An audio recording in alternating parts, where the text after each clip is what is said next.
Boy, with a title like that, I wonder what we're actually going to be talking about today. Especially given the fact that, due to a very unforeseen circumstance and scheduling conflict, this is the first time I've seen you guys in 2 weeks. So, anyway, the U.S. labor market surprises everybody with a massive jobs report and also a massive surplus coming in because of the tariffs. We're going to talk about that, some of the things that this means going forward, and a little bit of don't count your chickens before they hatch, especially when we come into the side dealing with the tariff surplus. But we'll talk a bit about that, what's going on with that, and where we go with that. And of course, the title card of this program.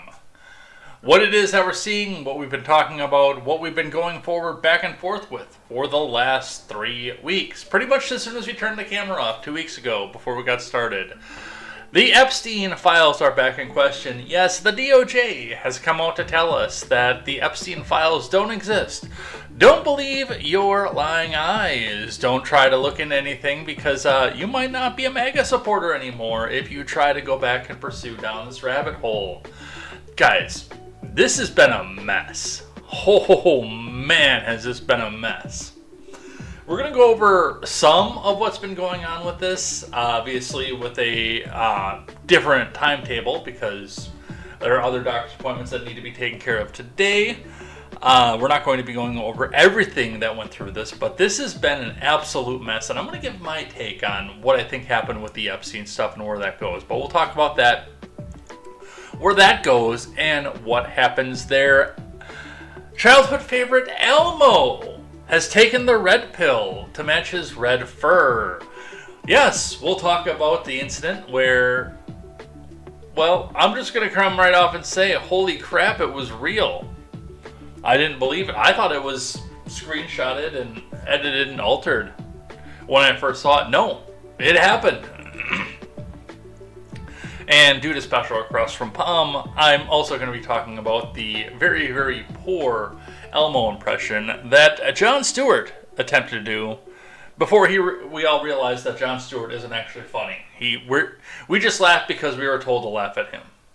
But we'll go over some of that, what's happening there, and where we go with this. And finally, ICE has gone and entered a park in Los Angeles. They occupied and helped to get the illegal immigrants taken out of here, and Los Angeles fought back saying, hey, no, you're just trying to intimidate our citizens by going after our non-citizens. Yeah, I know, I hear it too. I really do. Anyway, it is going to be all of this and more over here on Contemporary. So, strap yourselves in, find a friend, find 2 friends. 2 friends sounds good. Go and find 2 friends. Bring them in here. Special early morning edition of Contemporary for your drive time commute. So, strap yourselves in and we will see you here on the other side of the title card. And that's the night that the lights went out in Georgia. That's the night that they hung an innocent man. Don't trust your soul to no backwoods southern lawyer, because the judge in the town's got bloodstains on his hands. I'm Jay Edgar, and this is Contemporary.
Well, hi there. Good morning. Apologies for last week. I'm going to tell you right off the bat, there was no way that we were going to have an effective show last week.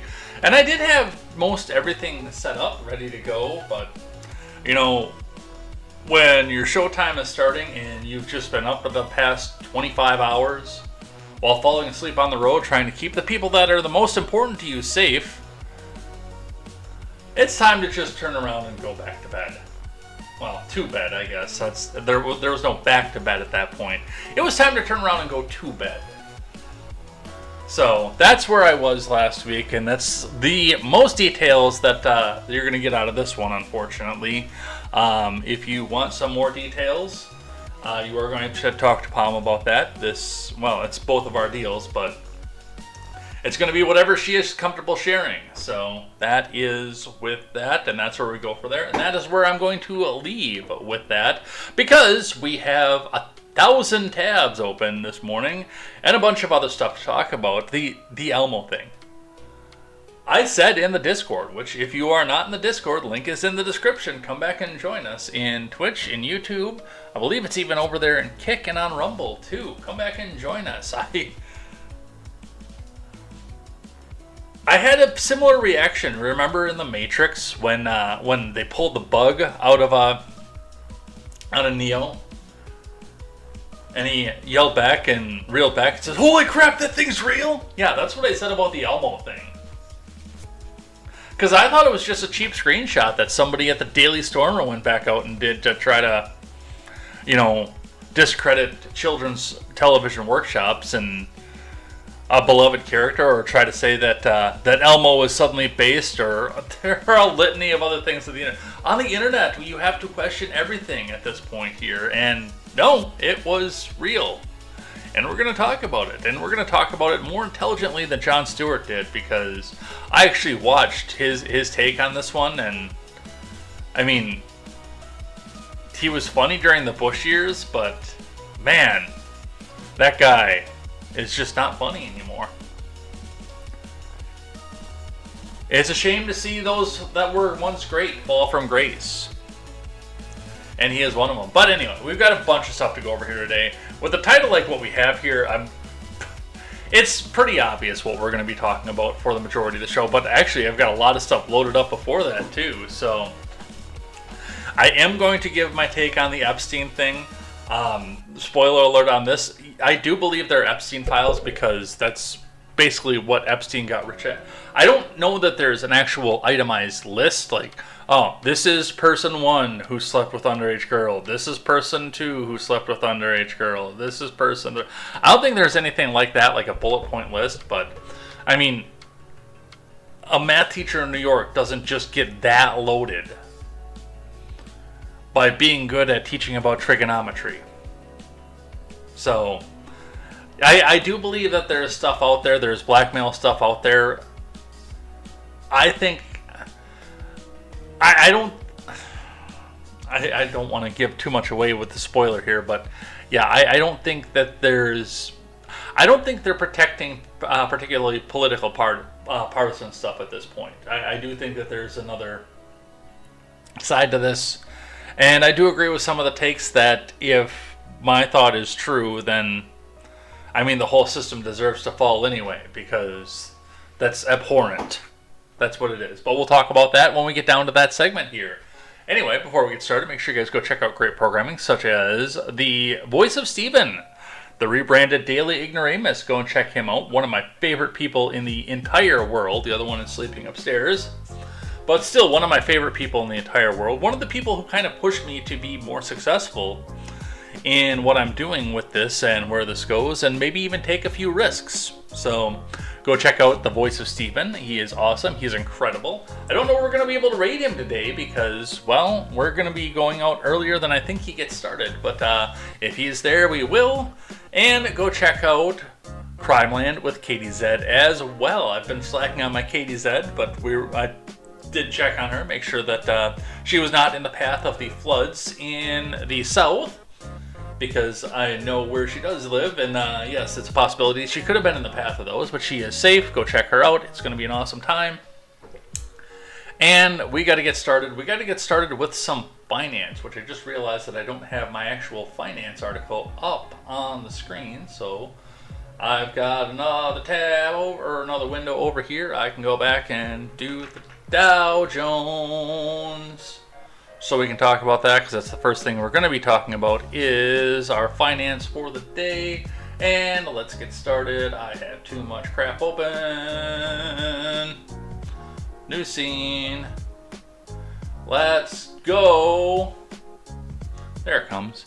Some of this stuff is going to be really laggy this morning because I have way too many tabs open. It's great. It's amazing how many tabs I have open. All right, let's get started. Luke Wee is with us. Oh, good morning. I forgot to message you on Discord. Well, there's still time. I can't answer until after the show, but there's still time. All right, let's do it. Let's do it, eh? On the Dow this morning is at 44,254.78. That is yesterday's previous close, which took a tumble. It spent most of the day up, but tumbling. It dropped below the previous close on the day, and then it started climbing almost immediately in a V-shaped recovery. You know, kind of like that K-shaped recovery that the Biden admin tried to tell us about when they were first starting to be the Biden admin.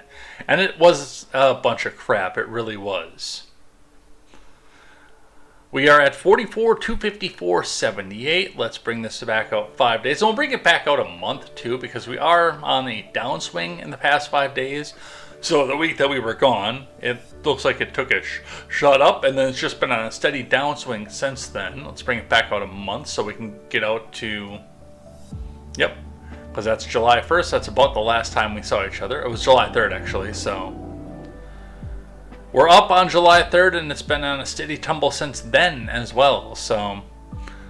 It's been a small tumble, but it's been a steady tumble, and that's after a pretty significant rise, bringing us back up to almost the 45,000 mark. So a few things that have happened in the last couple weeks. Let's check and see what's going on here with the markets and the futures. We'll go with CNBC for that. I don't know why I opened that up in a new window, but I think it's because I missed. Dow futures are down 100 points ahead of jobless claims, retail sales, and Netflix earnings. I have to wonder if the whole jobless claims thing is going to be just another panic porn. Because, I mean, we look at this and we added 147,000 new jobs. Spoiler alert for the first article that we have on deck here. But these are, of course, live updates. This is a local. But let's see what they have going on. Wall Street futures are trading a little changed at this hour in pre-market. On Thursday, the Dow is trading 0.14% lower, while the S&P are trading near flatline. NASDAQ futures are trading 0.15 higher. On Wednesday, Wall Street indices seesawed after a White House official told CNBC that President Trump was edging closer to firing Jerome Powell, which, again, I don't know that he can. That is something I'm going to have to look into. Maybe we'll do that in the waiting room today. I don't know.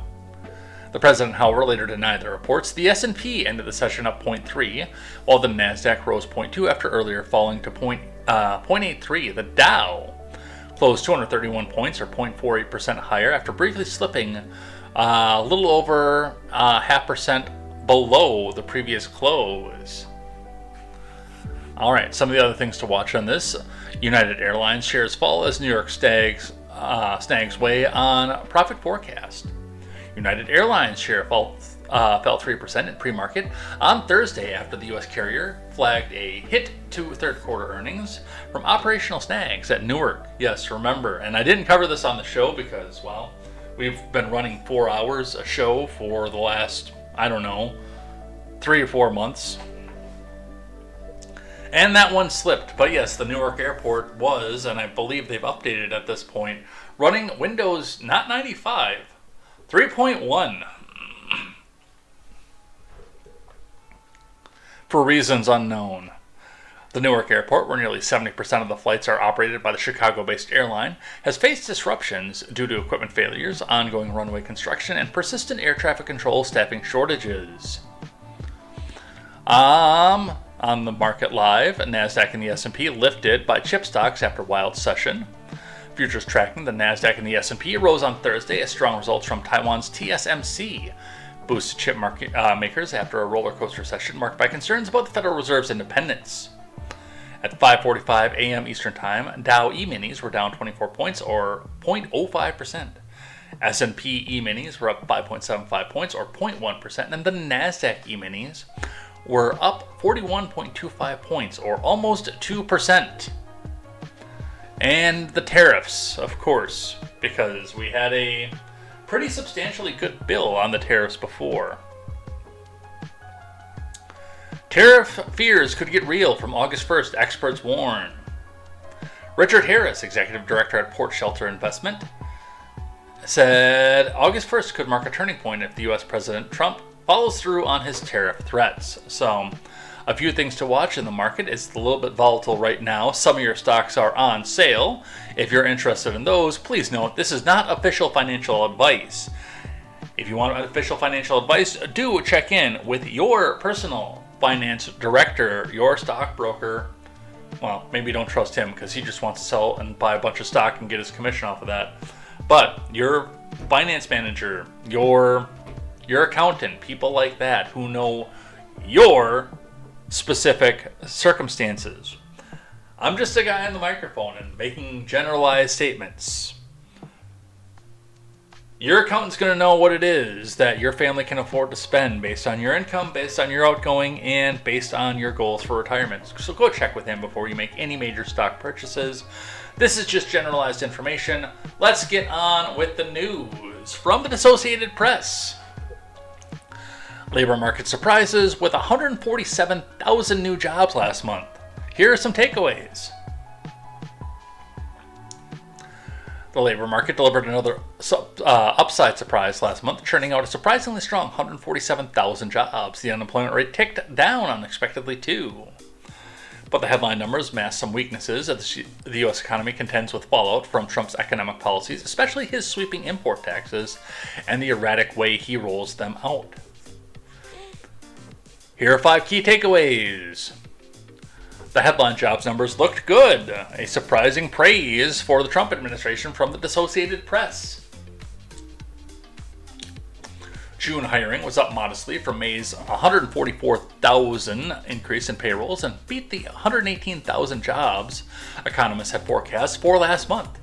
The unemployment rate slipped to 4.1% from 4.2% in May, as the ranks of the unemployed fell by 222,000. Forecasters had expected the jobless rate to inch up to 4.3%. No, forecasters were hoping for the rate to go up to 4.3% because that means they can get on their microphones and say, "He's ruining the economy. Oh, look at all these jobs he lost." They make money off that crap. The Labor Department revisions added 16,000 jobs to April and May payrolls as well. So, you know how during the entire Biden administration, after 2 months, everything went back and got revised down? Well, under Trump, they're apparently getting it revised up every month. Average hourly wages came in cooler than forecasters expected. Oh, alarm clock time.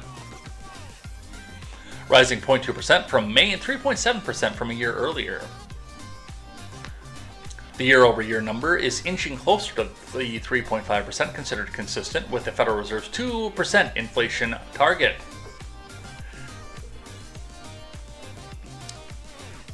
Healthcare jobs increased by 39,000. State governments added 47,000 workers, and local governments 33,000. Meanwhile, the federal government is kicking more and more people out. And I wonder if that's where some of those jobs are coming from, actually. Whereas the people keep getting booted from their cushy federal government jobs, they say, "Oh, well, hey, I'm good at working for government, so, hey, state capital, can you help me?" And in a lot of cases, in places like California, Illinois, and yes, even my home state, Wisconsin, yes, the administration is more than happy to come back and accommodate that. But I'm more interested in this because they're going to try to tell you that there's weakening in the market because, well, they don't want you to know that you can go back and do some manual labor right now. A closer look reveals weakening in the job market. On net, it was a good report, said Sarah House, a senior economist with Wells Fargo, but if you dig underneath the surface, it has another jobs report that you didn't look quite as good as first meets the eye. Private companies, for example, hired just 74,000 workers last month, about half the 137,000 that they hired in May, and that's the fewest hires since last October, when there were significant labor disruptions from hurricanes. State and local governments added nearly 64,000 education jobs last month, a total that may have been inflated by seasonal quirks around the end of the school year. The U.S. labor force, the count of those working and looking for work, fell by 130,000 last month, on top of a 625,000 drop in May. Economists expect Trump's immigration deportations and the fear of them to push foreign workers out of the labor force. A falling labor force can keep the unemployment rate lower than it would be otherwise. That's because job seekers need time to find employment and can show up as unemployed in the interim. So, a lot of things that are going on with that and where that goes. And I mean, one of the things that I can say is, of course, we're adding 147,000 jobs. Number one, we have a bunch of people, like I had mentioned before, that are getting now booted from their jobs in the government after long court fights because the courts have finally acquiesced that yes, the executive branch has the ability to play HR with its executive branch employees. And the current administration has determined that there are way too many of them in their current administrative executive branch employment. And a lot of them can go back down to their state government and say, hey, we want to make sure that you have a job and that evil orange man is so bad. So yes, come and work for us. Doing a similar thing to what you did in the federal government. Huh. That's two. Hey, should I go contact on Discord Saduddin901 _? Even though that's a completely different screen name than what the guys put out here. Alomontolin. I don't know where you're going to come back and help with that. It sounds like kind of scammy here, but we'll give you a little bit of a timeout. You can think about what it is that you have to say. 5 minutes ought to do it. Go ahead and think about it for a little bit. If you want to come back and add something substantial to the conversation, well, come back in 5 minutes and do so. I'm not going to ban you, but yeah. That's where we're at with that. But anyway, going back to where I was going with that when I saw Mr. Robot over there. When we look at this, and I know that the big talking point with our friends over on the progressive left at this point, one of the things that they're trying to tell us is, oh yeah, hey MAGA, you can go out into your states and go pick this and that for $5 an hour. Well, no, because they're American citizens and they fall under minimum wage laws, so no, they're going to be doing so at the minimum wage in whatever state that they happen to be in, or the federal minimum wage if their state happens to coincide with that. But regardless of that, yes, many of those jobs are going to be opening up. And there might be some MAGA boomers out there, and it might be some MAGA boomers' grandkids at this point. I think we've moved back past the point where the boomers are all of our parents.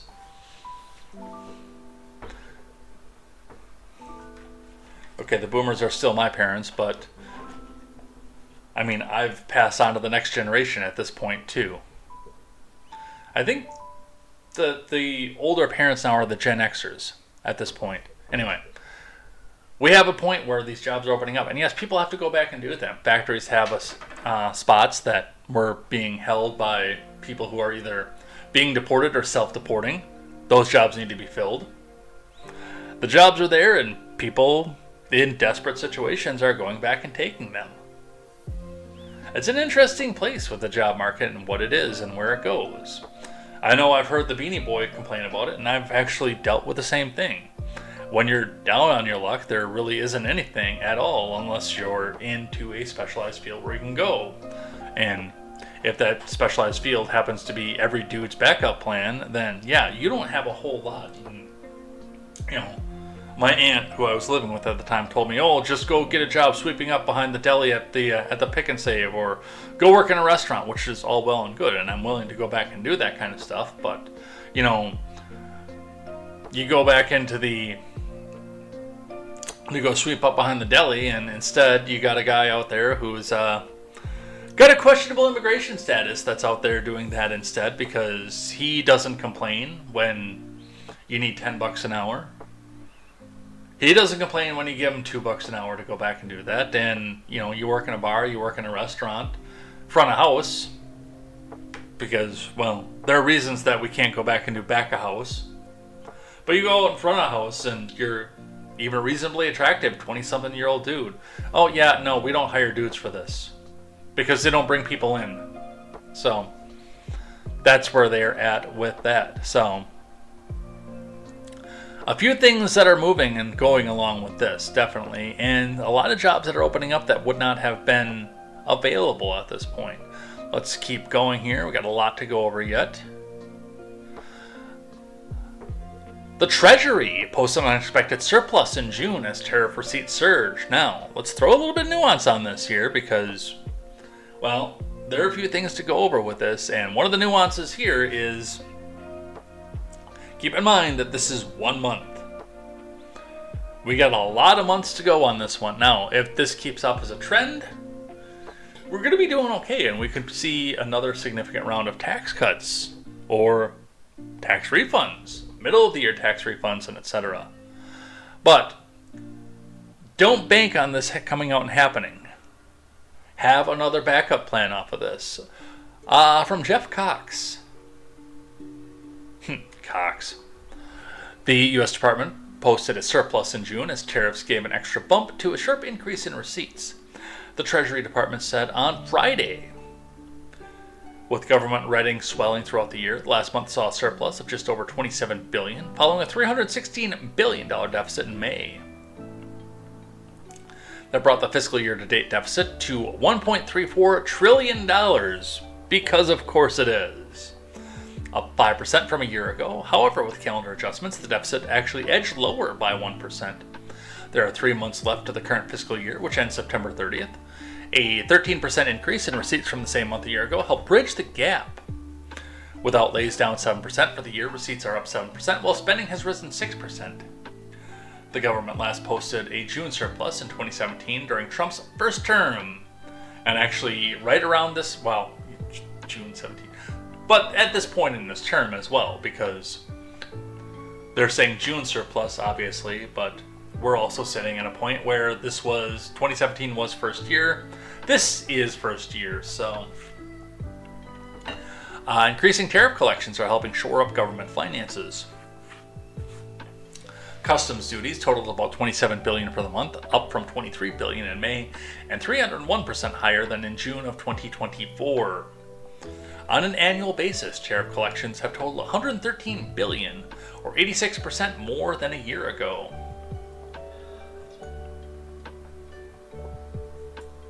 Trump levied across-the-board 10% tariffs on imports in April.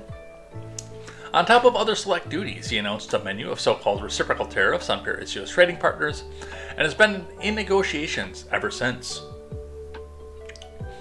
The Treasury Department noted the month benefited from calendar adjustments, without which the deficit would have been about $70 billion. Persistently high Treasury yields again pose a challenge for federal finances, which is why we're having talks about Jerome Powell right now. So, we've got a few things that are going on with that. I would not put my trust in a bond right now, but again, this is not official financial advice. Do check with your financial advisor to make that decision for your family as well. Alright, so that is what we have with that. Let's keep going. We're going to talk a little bit about the flooding and the weather because, well, when people die, we talk about it up at the top. From NPC5 Chicago, how much rain fell in the Chicago area, what to know after torrential downpours. And I'm going to say it probably was a lot because, I mean, we got a lot here and it just picked up steam as it went across Wisconsin. I've got no author given on this one. How much rain fell in the Chicago area Thursday night into Friday morning? This is, by the way, back into July 11th. So about a week ago. In the latest heavy system to hit the region this week, some parts of the region saw more than 6 inches of rainfall in a matter of hours, according to the National Weather Service. And with another wave of strong to severe showers and storms expected Friday night, flash flooding concerns are heightened. Early Friday morning, torrential rain fell across Cook County. Multiple crashes were reported on Chicago roads and highways, and thousands were left without power in the Chicago area. I mean, multiple crashes on Chicago roads and highways, that's not a storm thing, that's a Tuesday thing.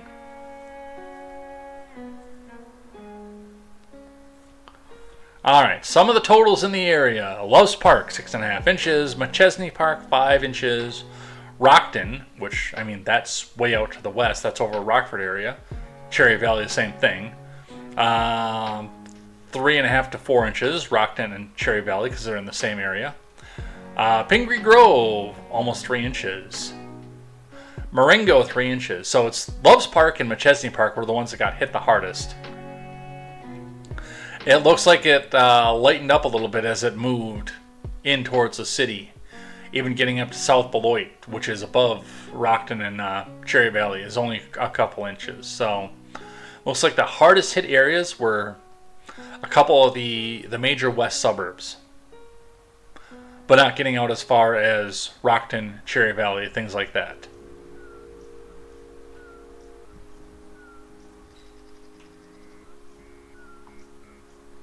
But if you know someone in the area, go and check on them. Because it wasn't just the rain, it was a lot of the runoff from the rain as well. From CBS News, flash flood in Chicago saw more than 4 inches of rainfall in less than 90 minutes on the west side. Chicago experienced one of its heaviest rainfall events since September of 23 on Tuesday, leading to water rescues and flooded basements. It's funny, we didn't come back and talk a lot about this one in 2023. An outflow boundary surging northward into the city from earlier storms off of Interstate 80 led to one lone thunderstorm cell developing over Chicago just before 9 p.m. The boundary then stalled with thunderstorms drifting east over Lake Michigan. That lake effect, but also backbuilding over the city until 10:45 p.m. This led to training thunderstorms, heavy rain moving over the same area repeatedly, like a train on the tracks.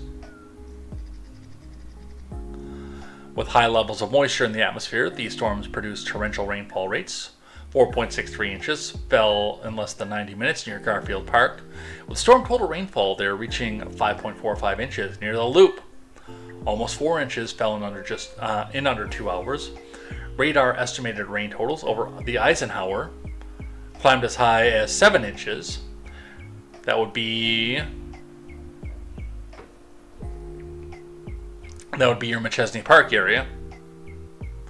This cell was so isolated, however, that nearby O'Hare and Midway recorded just a half inch all evening. Yeah, it was pretty intense, so that's where they go. A flash flood warning was issued for central Chicago at 9:46, then upgraded to a considerable flash flood warning that triggers cell phone emergency alerts at 10:06. This same type of warning and trigger alerted the early phases of the deadly Texas flooding over 4th of July weekend, which we will also be talking about as we go. So, Chicago took a hammer. We lost a few people there as well, unfortunately. In Texas, this one's a little bit more pertinent and prominent because, well, this got driven into the political news for reasons that are reasons.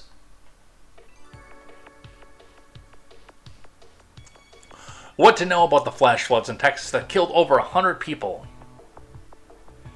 Well, it's easy. It was evil Donald Trump and evil Greg Abbott. They went down there and they poured all the water and that killed all these people. Flash floods in Texas killed more than 100 people over the 4th of July holiday weekend and left scores still missing, including girls attending a summer camp. The devastation along the Guadalupe outside of San Antonio has drawn a massive search effort as officials face questions over their preparedness and the speed of their initial actions. Massive rain hit at just the wrong time in a flood-prone place. The floods grew to their worst when many people were asleep. The Texas Hill Country in the central part of the state is naturally prone to flash flooding due to the dry, dirt-packed areas where the soil lets rain skid along the surface of the landscape instead of soaking it up. Friday's flash flood started with a particularly bad storm that dropped most of its 12 inches of rain in the dark early morning hours. After a flood watch notice midday Thursday, the National Weather Service office issued an urgent warning around 4 a.m. that raised the potential of catastrophic damage and a severe threat to human life. By at least 5:20 a.m., some in Kerrville say water levels were getting alarmingly high. The massive rain flowing down hills sent rushing water into the Guadalupe, causing it to rise 26 feet in just 45 minutes. The death toll is expected to rise, and the numbers of missing has jumped. And this is where it got a little bit sad on this one. In Kerr County, home to youth camps in the Texas Hill Country, searchers have found the bodies of 87 people, including 30 children. F in the chat. Sheriff Larry Aletha said on Tuesday fatalities in nearby counties brought a total number of deaths so far to at least 107. More than 160 people were believed to be missing. Governor Abbott said many of those people were staying in the Texas Hill Country but did not register as at a camp or hotel. The number of missing jumped after authorities set up a missing persons hotline. Search crews will not stop working until everyone is found, authorities have said. 5 girls and 1 counselor were still unaccounted for at Camp Mystic, a Christian summer camp along the river. So, yeah, that was a rough one to hear, definitely. And a lot of people, again, are trying to make this one into a partisan thing because there was apparently cut to funding to NOAA, and that directly led to unpreparedness along a floodplain. But there are also some other political things going on with this one. From the New York Post. Austin, Texas, fire chief accused of refusing to send special rescue team to flood zone over $800,000 dispute with the state.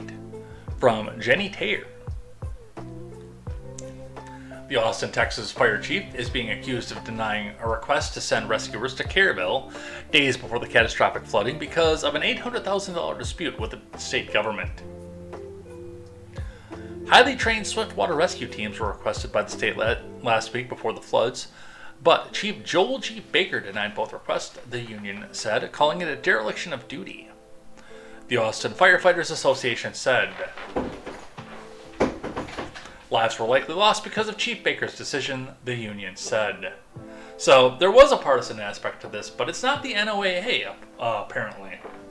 Now, I do still think that if you're in this area, you should already be prepared, especially if you know a lot of rain is coming. The finger pointing came after the capital city's fire department issued a notice saying it wouldn't deploy personnel outside of Austin because of a budget shortfall, including something like $800,000 in outstanding reimbursements owed to AFD by the state of Texas, according to KXAN TV. What a... It's times like this that I really, really regret the fact that I've pledged not to curse on Contemporary, because this is just outright ridiculous. This is stupid. Firefighters Union President Bob Nix said to Austin, "We have the best crews in the state, if not the nation." Well, yeah, because you're in a prone area that tends to do this. "We explicitly trained with San Antonio for a response to the Hill Country because it's in our backyard," Nix said. "So we have the resources, we have the training, we have the personnel. We are absolutely geared to doing in that area of work." Chief Baker, however, denied the union's claims, telling KXAN he was informed of 3 requests for assistance on July 4th.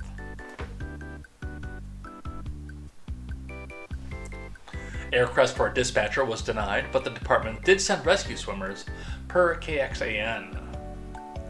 Baker said he wanted to ensure Austin had the personnel it needed if the flash floods hit the city of 979,000. 7 people died from flooding in Travis County, where Austin is located.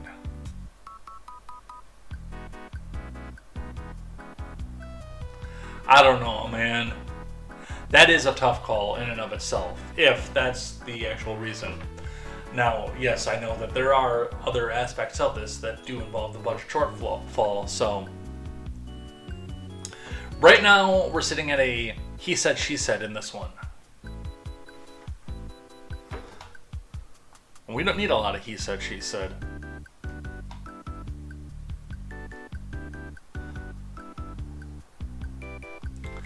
Per KXAN, he is, though, getting his lumps off of this one. Austin Firefighters Union.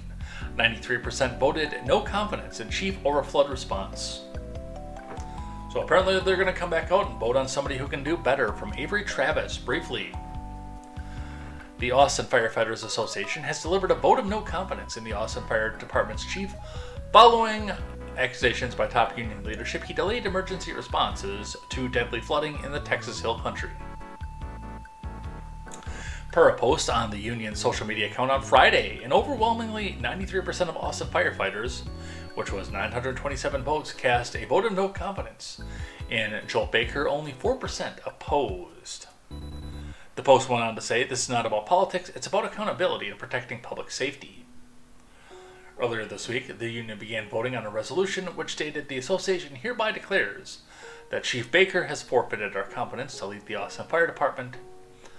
The resolution also called for Austin City Manager, Mayor, and City Council to thoroughly investigate the chief's decisions and take appropriate measures. Kind of sounds like what happened with old Chancellor Valora, which set off a series of other interesting events as well. If you know, you know.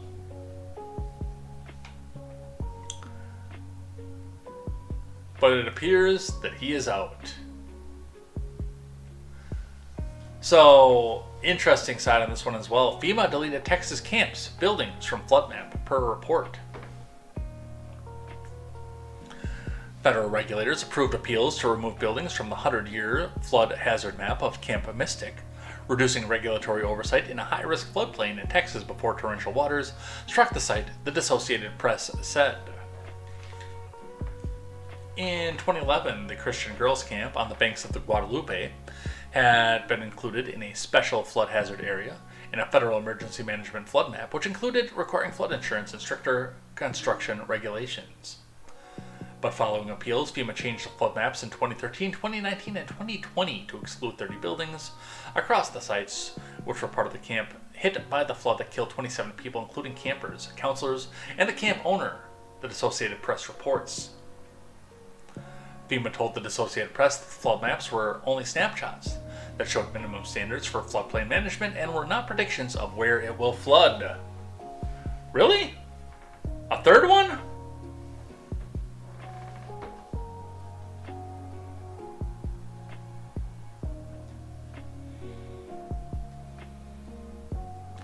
You can sit for 5 minutes too.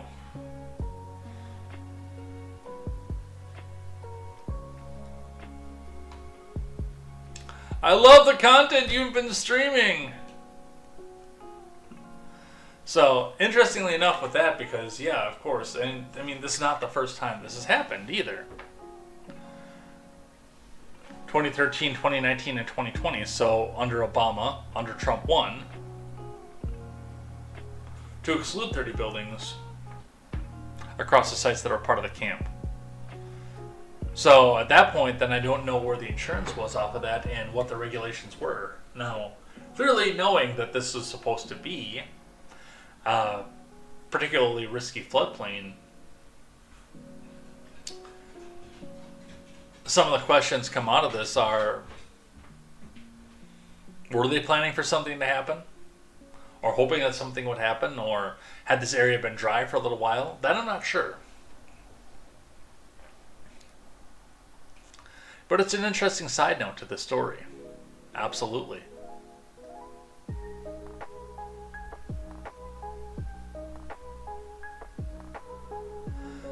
I'm going to skip this one here. We have a little bit in New York City as well. This was this past week. Torrential rains flood New York City subways, 2 dead in New Jersey, from Catherine Maxwell.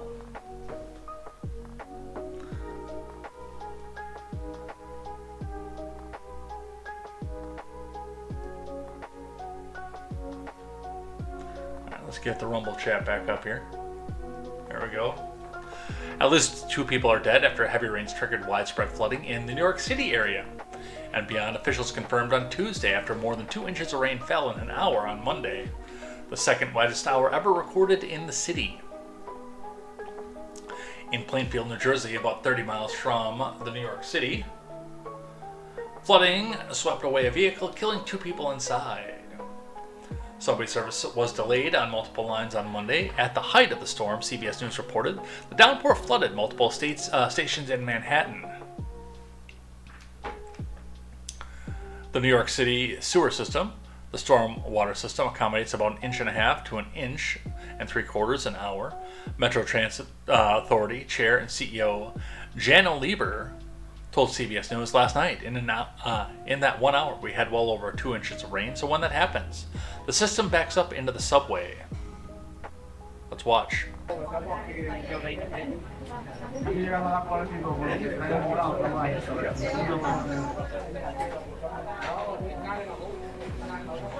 No, he shouldn't. He should get out of the station.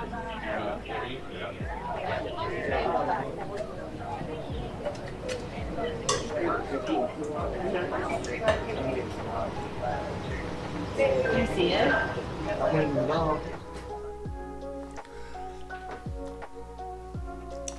You know, it's one of those things that just, it makes it hard for me to ever have a desire to ride a subway of any sort. And I don't know that I've ever been on one. I know that some of the Boston Transit Authority, I guess, does go underground along with the highways there. But, I mean, even that, now that I look at some of this stuff, does concern me a little bit. Like the Big Dig. How does that work after a nor'easter in the Big Dig?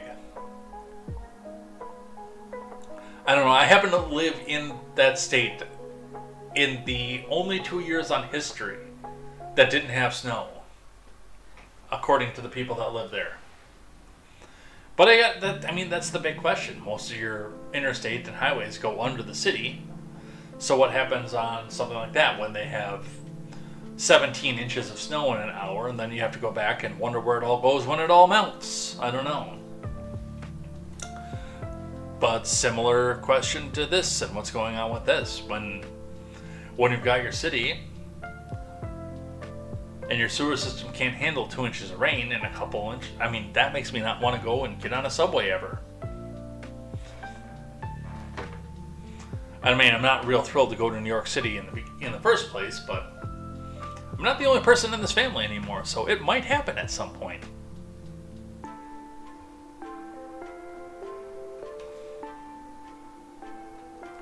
But an F in the chat there.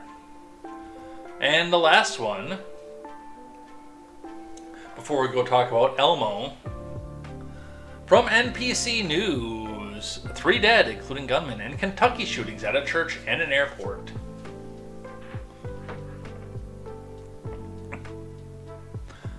NPC News gives us Karen Cortez, Doha Madani, and Dennis Romero as authors of this article. 3 people are dead, including the gunman, in a pair of shootings Sunday at Kentucky's Bluegrass Airport and a storied Lexington church across town, authorities said.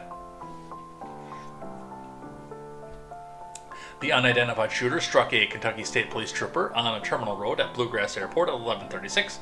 Lexington Police Chief Lawrence Weathers said the trooper had pulled the gunman over after having received a license plate reader alert in the area.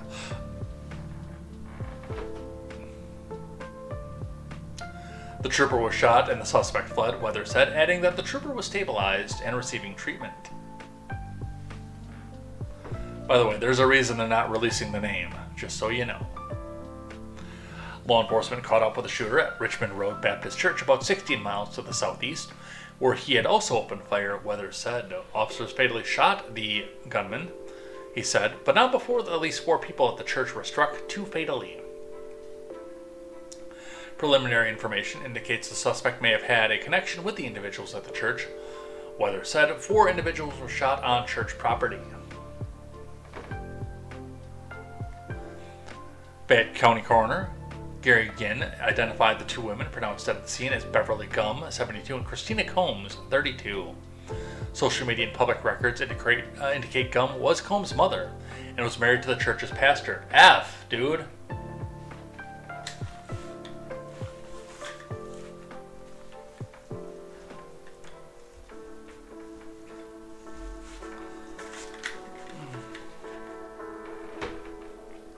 You know, I'm not Catholic and I know how to do that. While simultaneously living with somebody who was raised Catholic.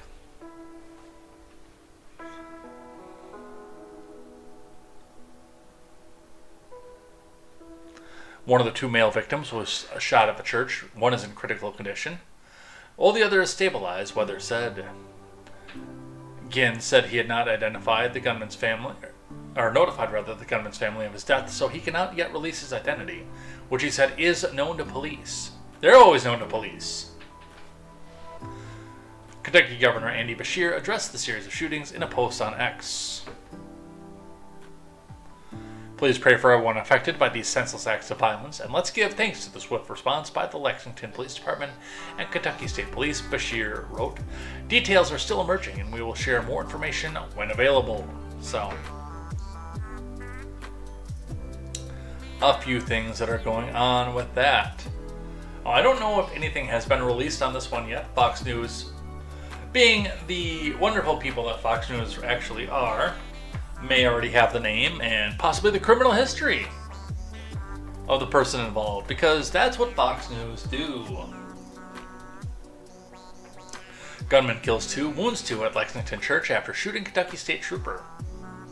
From Andrea Margolis. I want to know, because they said license plate reader on this one is the reason they pulled him over. I haven't seen an indication on what the license plate brought back. Was it a stolen car? Was it suspended tags? Had he not paid his registration? I don't know. A suspect went on a rampage in Kentucky on Sunday, injuring a state trooper before moving to a church and shooting 4 people, leaving 2 dead.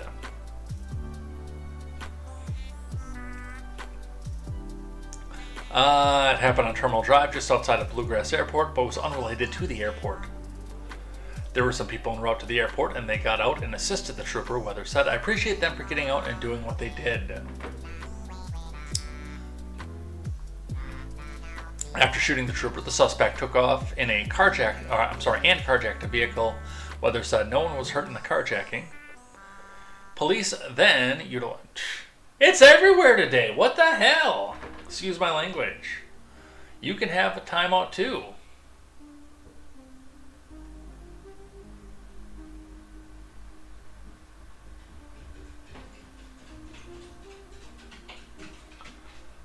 Ban, no. Timeout. That's what we'll do.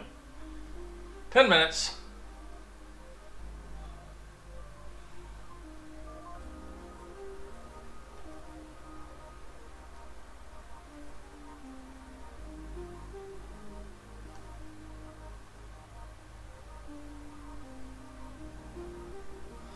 They're everywhere today, man.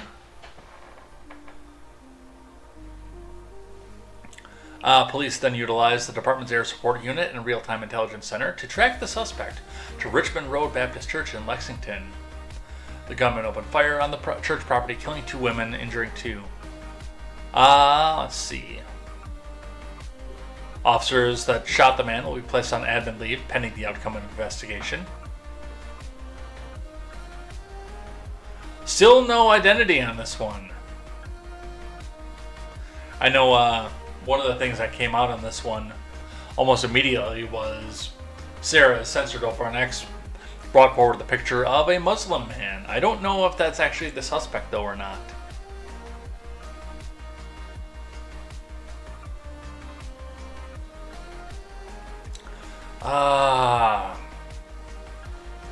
Do I want to... I'm going to skip this one because this is an op-ed. I didn't realize that when I put it out there. The Lexington Herald talking about the ex-girlfriend seeking a restraining order against the suspect just days before the shooting. Now, and again, I'm going to be fair to this one here. The investigation is still ongoing, and it doesn't look like the police have released the name of the shooter just yet. So it appears that this op-ed article or writer, Linda Blackford, knows the person, possibly knows the girlfriend of the person, and maybe out to spread some character defamation, maybe actually 100% on the ball. As an op-ed, I'm not going to do this one. So we may come back next week and have an update on who the shooter was and possibly a motive. We'll continue following this one. Alright, now let's do the juicy stuff. Let's do the fun stuff. From ABC News, Elmo X account hacked. Post anti-Semitic and racist messages, Sesame Workshop says, from Katie Kindelan over at Good Morning America. Get my cursor on the right screen here. Elmo's X account is now secure after it was hacked and several racist and anti-Semitic messages were shared, according to the producers of Sesame Street. Can you tell me how to get there? Can you tell me how to get to Sesame Street?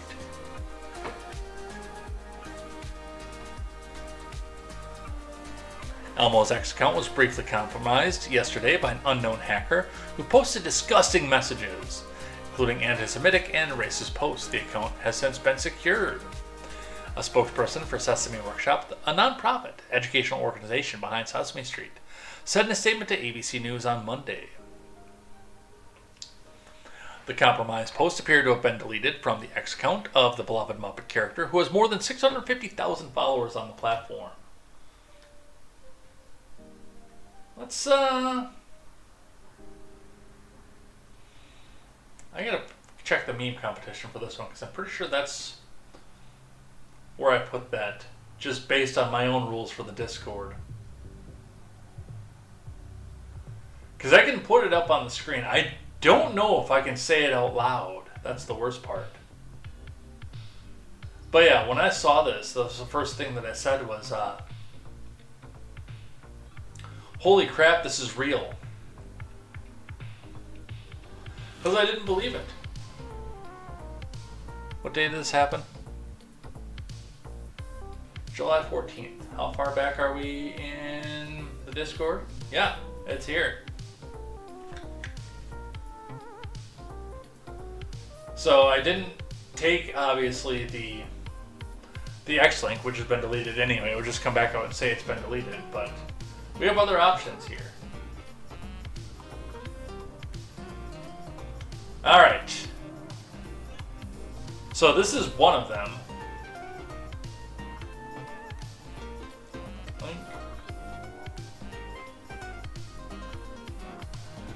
And yeah, as you can see on this here, there is a reason I can't read this out loud. So those of you in the audio platform, you're going to have to go back and do your own research on this one. I cannot say this out loud on a YouTube video. There is no way.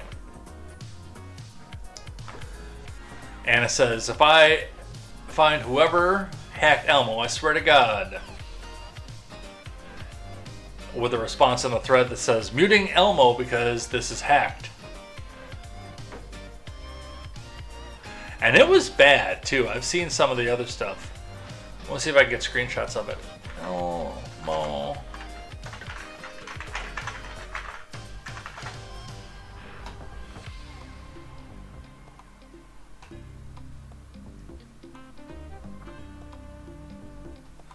Yeah, of course that's not going to be on Google Images.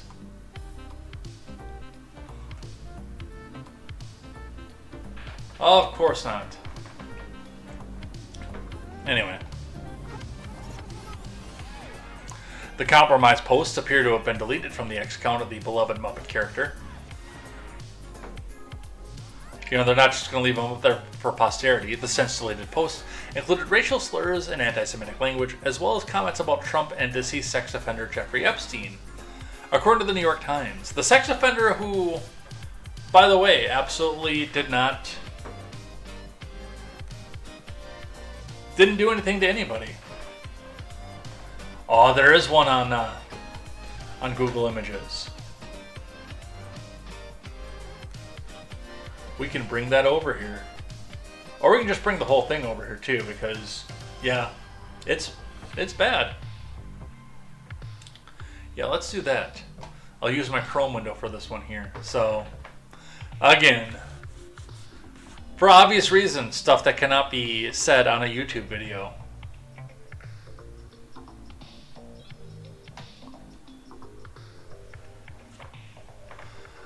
Release the files, Donald Trump child blank. Blankety blank. Blankety blank.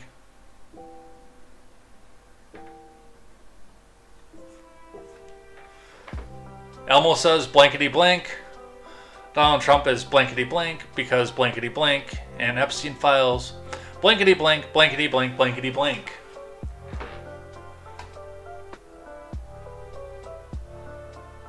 I'm going to save those tabs and bring that into the Discord.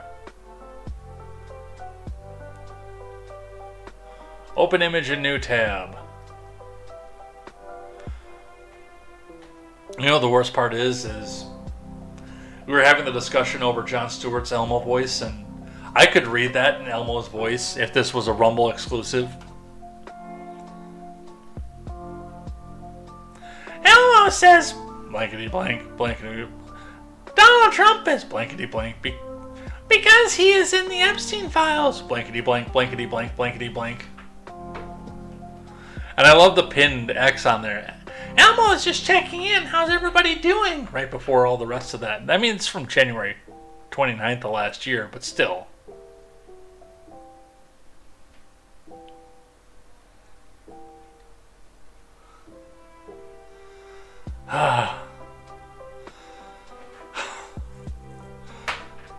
And again, I didn't believe this at first. When I first saw this, I thought for sure that this was just edits.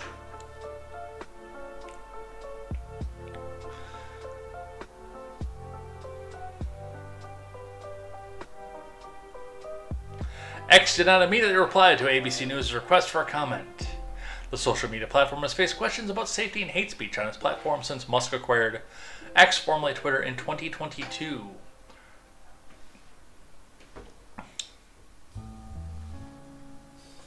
Earlier this month, another Musk-owned company, XAI, faced scrutiny when Grok, its AI, began posting anti-Semitic messages in response to X user queries.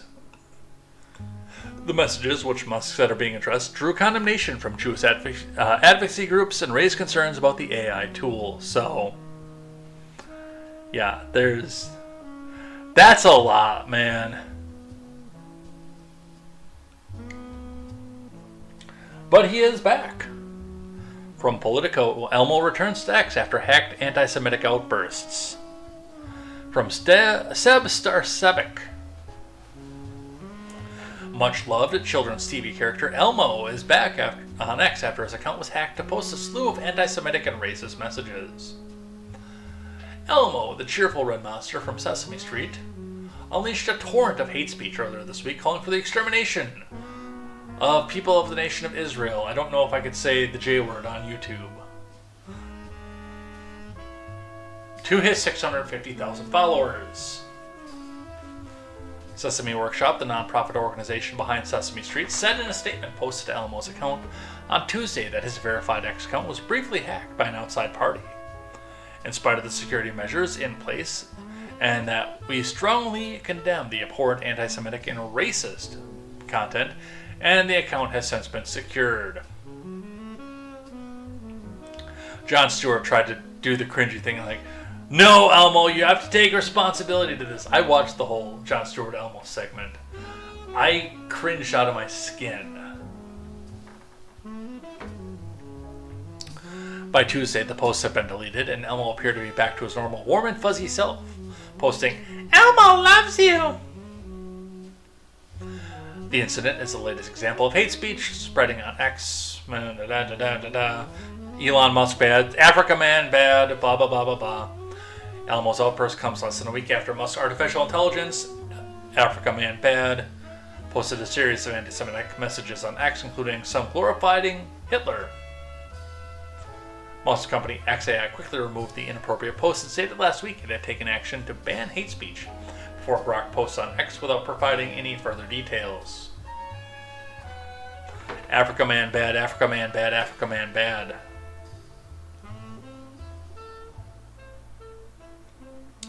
X was already under investigation by EU regulators for violating the blocked social media rules due to a potential lack of safeguards against illegal content. French persecutors also opened a criminal investigation into X last week. What are you going to do in France? Seriously? Your flag is white.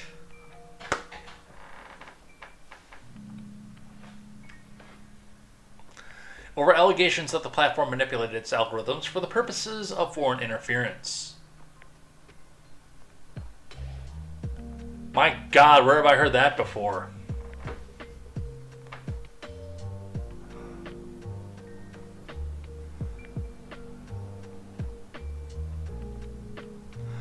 I mean, one of the first things that I gotta say about this is, why?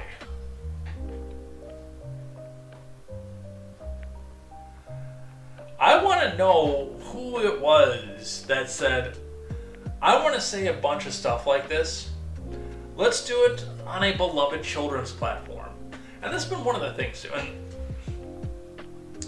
there is a part of me that thinks this was outright false flag based on the fact that the people that would normally be associated with the sort of thing like this, then spreading this kind of speech, are also the same kind of people who openly and loudly proclaim, leave the kids out of it.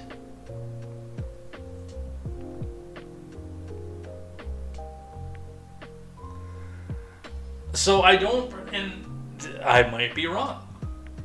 I will eat my hat if I'm wrong, especially if they catch the guy and they come back and release the name. Something tells me that the person's never ever going to be caught. But if they catch the dude and release the name, I'll eat my hat if it turns out to be some well-known Richard Spencer type. I mean, I guess Richard Spencer really isn't a right-wing figure, more than right butt-cheek figure, but regardless on that.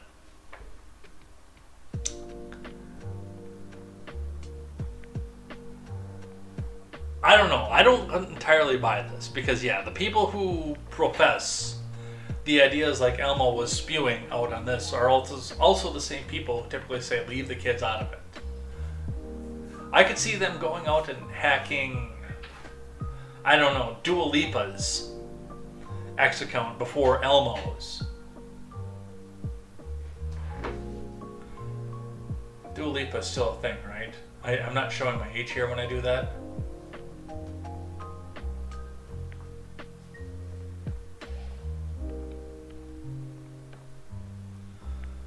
Alright, from Elmo. On Sunday, Elmo's X account was briefly hacked by an outside party, in spite of security measures in place. Isn't Elmo like supposed to be 6 or something? In perpetuity?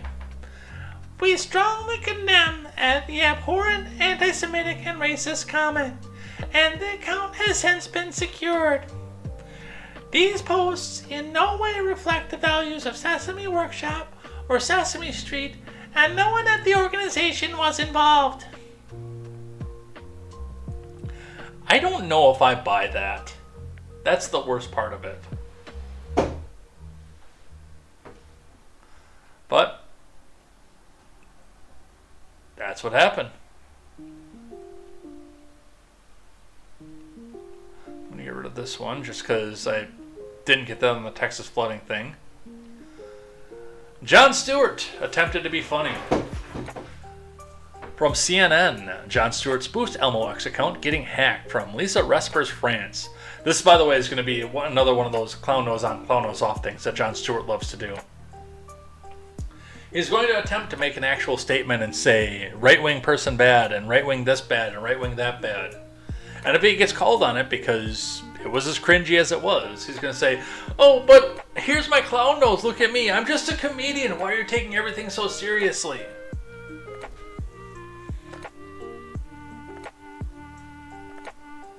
Do they have a video of this? No. I don't know, I'd probably get shut down by Turners anyway, if I showed the video of it. because it was that bad.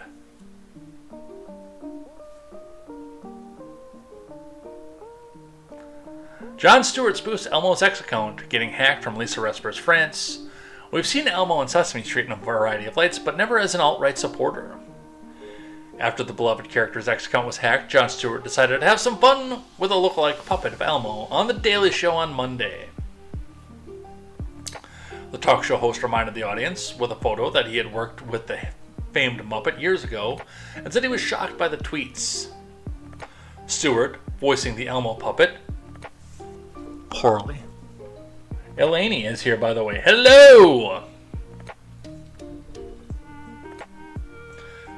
Claimed that he was hacked after someone guessed Elmo's password was Elmo, exclamation point, Elmo123. Elmo knows password should have more numbers, but Elmo only knows 3 numbers. Oh, Jesus. Stewart soon got the truth, insisting Elmo needed to take responsibility for his actions. It was Elmo, but Elmo was radicalized by the menace. Jesus Christ.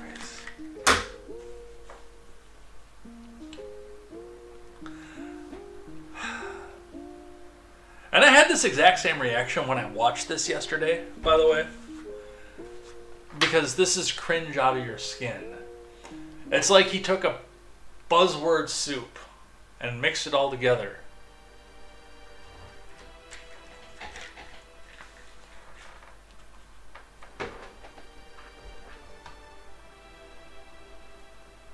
Elmo is part of the male loneliness epidemic, Stewart, as the puppet said. I love how CNN actually has to come in and say that it was Stewart as the puppet. Because they might get sued into oblivion if they say it was actual Elmo. Elmo was doing his own research on flu shots. 6 hours later, because of the algorithm, Elmo was moderating the QAnon Discord chat and building homemade bombs. After Stewart reminded him of his influence on children, the Muppet clapped back. Once again, so-called tolerant left policing I can't read this.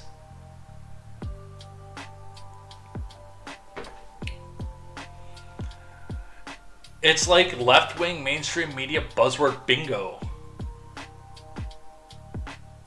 Like, seriously. Elaine says the left has some valid arguments, but they're too busy doing this dumb stuff. And I'll remind you, because Elaine looks to be a new viewer over this. Because of the morning show and because of the fact that I do attempt to work as an alternative to the AM radio with people who are doing their commute, taking their kids to daycare and everything, I do not curse on the show. You can do it in the live chat. That is fine. Because that doesn't get read out. Well, it gets read out loud, but I can censor it. Like, there's not a robot reading the live chat back out loud over the airwaves. So, yes, you can say whatever you want in there, but if you say, like, the S word in there, I'm going to edit it down to stuff. And yes, I honestly, I don't buy this as some right-wing figure did this. I'm honestly saying that some other bad actor, possibly in the Children's Television Workshop, did this to prove a point and say, hey, you know, your algorithms are just, they're letting this hate speech come in.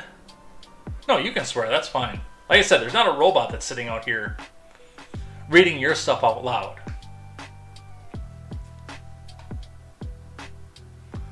Alright, we've done Elmo. Now for the meat and the potatoes of what today was supposed to be. We're going to do the show that I planned to do right up until the point that the Elmo thing came out here. From the Dissociated Press. Epstein client list doesn't exist.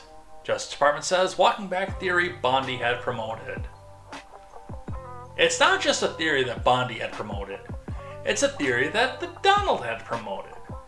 It's a theory that Vance had promoted. It's a theory that has come from everybody who was at a high place and high point of interest in the previous administration. It's something that Bill Barr promoted. It's something that Matt Gaetz promoted. It's something that Marjorie Taylor Plant promoted. This is not just a Pam Bondi thing.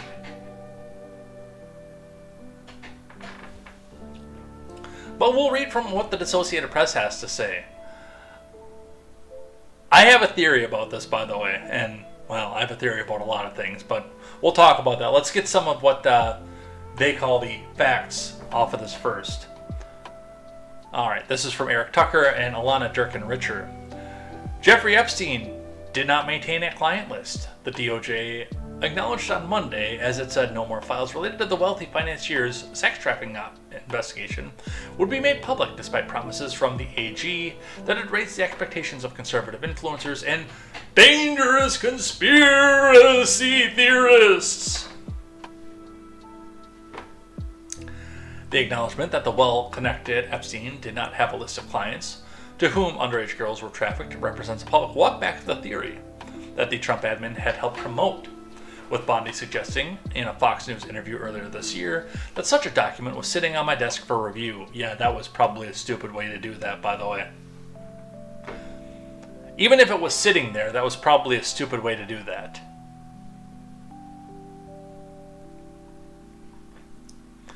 Even as a released video from inside of a New York jail meant to definitively prove that Epstein did self-delete.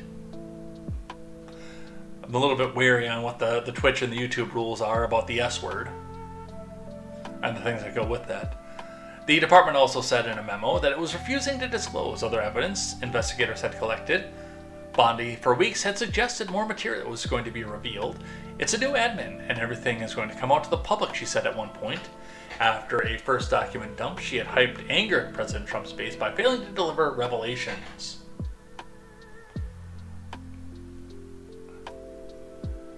It didn't just fail to deliver revelations, it failed to deliver Genesis, Malachi, and Matthew, Mark, Luke, and John.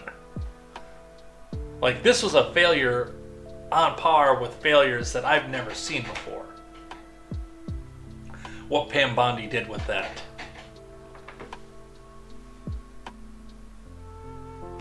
That episode, in which far-right influencers were invited to the White House in February and provided with binders, marked the Epstein Files Phase 1 and declassified that contained documents that had largely already been in the public domain. That was funny, by the way, to see some of those people crash and burn. Tim Pool is still, to this day, trying to walk himself back from that.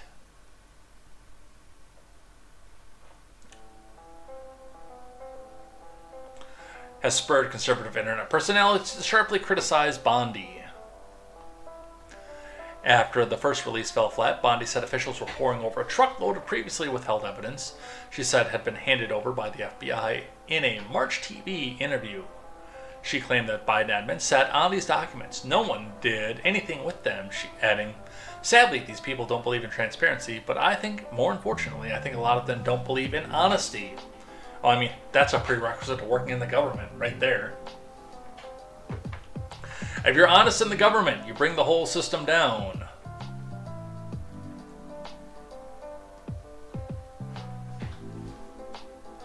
But after a months-long review of evidence from the government's possession, the DOJ determined that no further disclosure would be appropriate or warranted, the memo said.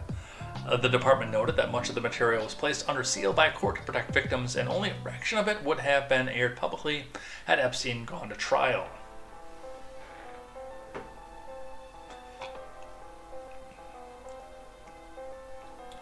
One of our highest priorities is combating child exploitation and bringing justice to victims, the memo says. Perpetuating unfounded theories about Epstein serves neither of those ends. The two-page memo bore the logos of the DOJ and the FBI, but was not signed by any individual official. Which also tells me that there's a bit of a cover-up going on with this one. Conservatives, who have sought proof of a government cover-up of Epstein's activities and death, expressed outrage on Monday over the department's position. Far-right influencer Jack Posobiec tweeted, "We were all told more was coming. That answers were out there and would be provided. Incredible how utterly mismanaged this Epstein mess has been, and it didn't have to be." Conspiracy theorist Alex Jones wrote that the next DOJ will actually say, Jeffrey Epstein never existed. calling it over-the-top sickening. Elon Musk shared a series of photos of a clown applying makeup, appearing to mock Bondi for saying the client list doesn't exist, after suggesting months ago that it was on her desk. The client list hubbub began when Bondi was asked in a Fox News interview whether the department would release such a document. She replied, "It's sitting on my desk right now to review." White House Press Secretary, bubble-headed bleach blonde, and DOJ spokesperson Chad Gilmartin said Monday that Bondi was referring to the overall Epstein case files.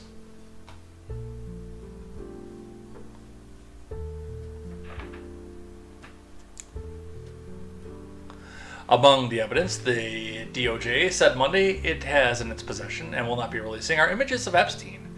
Images and videos of victims who are either minors or appear to be minors, more than 10,000 downloaded videos and images of illegal child sex abuse material and other pornography.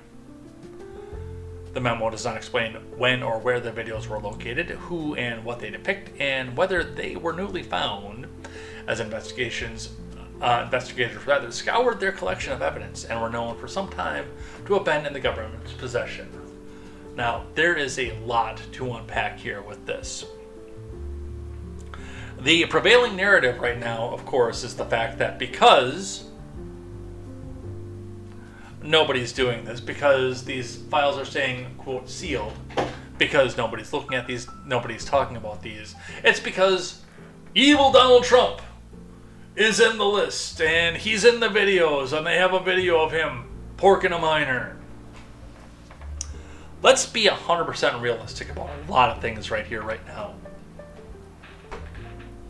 If Trump were in, and this is the only time that this would ever be acceptable at this point, if Trump were in these, with the Biden DOJ being what the Biden DOJ was, working with local prosecution to make sure that Trump couldn't go back and win his way into a second term and pardon himself, making sure that everything went on state charges, but still going after their political enemy. If Trump were in these videos, that video would have been released. None of the other ones would have been released. None of the other ones would have been touched. In fact, you would have forgotten that any of the rest of them had ever existed.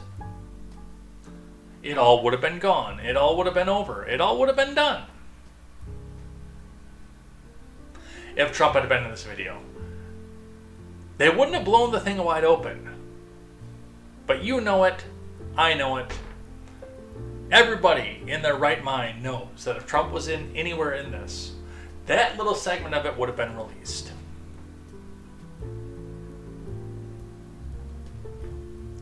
It would have been out in the public in the open already. Especially when he started walking away from Kamala Harris in the polls. Now, with that being said, what's actually at play here? What's actually happening here? Now, when we had the flight list and the flight logs, which were already released, we were given a big glimpse into a big who's who of what and where and when. There was a very large who's who of basically everybody who was ever famous at any point, who used this airplane to go from one place to another. That's why, again, the Donald was on there. Allegedly, he used the Epstein airplane to go from, I believe it was Florida to New York for one trip, if memory serves correctly on this one. Is there a client list? Given the way that blackmailers operate and the fact that Epstein is dead, there is a possibility that there actually exists a client list at this point. That you can go back and see said list, you can come back and see who's all on that, because of the fact that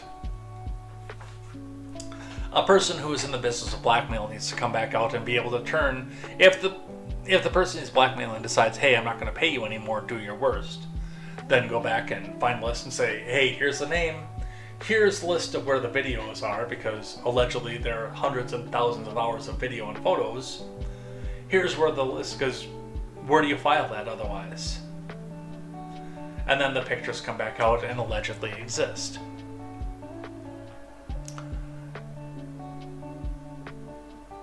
So I believe there's a list, and I believe that there's stuff here. I mean, Ghislaine Maxwell is not sitting in a federal prison right now for sex trafficking minors to nobody.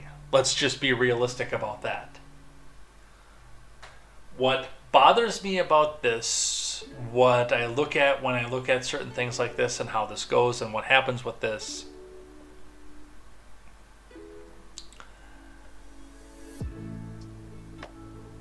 I look at the fact that the wealthy, the rich, the powerful, the famous, the actors, the musician class, the people like that, we're all on this list. Plus, a lot of the banking class, a lot of other government officials. I don't necessarily look at this and say the government officials being taken down are what they're afraid of, because they have enough dirt on the elite class that they can get out of office and still maintain their lavish lifestyles for probably the majority of the rest of their lives because, well, let's face it, with the average age of a senator, most of them have a foot in the ground already. It's the banking sector that I think is holding this whole thing together. And yes, I do think that the Trump admin has a hand in that. And not to say that he himself was on there. I mean, that's even a possibility in and of itself. But again, given the fact that we're sitting in a situation where our friends on the left are doing everything humanly possible to try to eliminate his standing anywhere in political life, tells me that he wasn't on there because that would have been out by now. But you come and find out that the CEO of JP Morgan Chase was diddling kids and now has to go to prison forever. What happens to the stock of JP Morgan Chase? What happens to the credibility of JP Morgan Chase? People don't go there anymore. People get pressured and say, oh, you're actually going to that bank because they pressured minor. And that's one of the biggest banks in this country. You find out the CEO of BMO was at the island. You find out that old Bill Gates was at this island. What do you think happens to all the Microsoft computers that are already currently out there, waiting to see if they get support or not? Would people try to dump them back out before downloading anything? Now, yeah, your old Windows XP machine is still going to work, but I mean, we look at something like this, and the kind of people who are on the client list are so ingrained in our everyday day-to-day life, and that's not even touching the actors and the people who are supposed to be influencing everybody else out there. Now, wondering what happens to the entertainment industry, what happens to all their assets and finances. I don't agree with it, and I saw another take earlier today that if our entire system is held up by the fact that nobody knows that these sex traffickers are the people in the top rungs of our society, then our society deserves to collapse. I fully am on board with that statement and that sentiment. But one of the things that you have to keep in mind is that because of our representative system of government, because we don't vote directly on anything, because we are a republic, we don't make the decisions that go on with that. We have elected one person to oversee executive function in our entire country. And if that person especially who is running on a finance platform, on a put more money back in your pockets platform, does something like that without the necessary safeguards in place,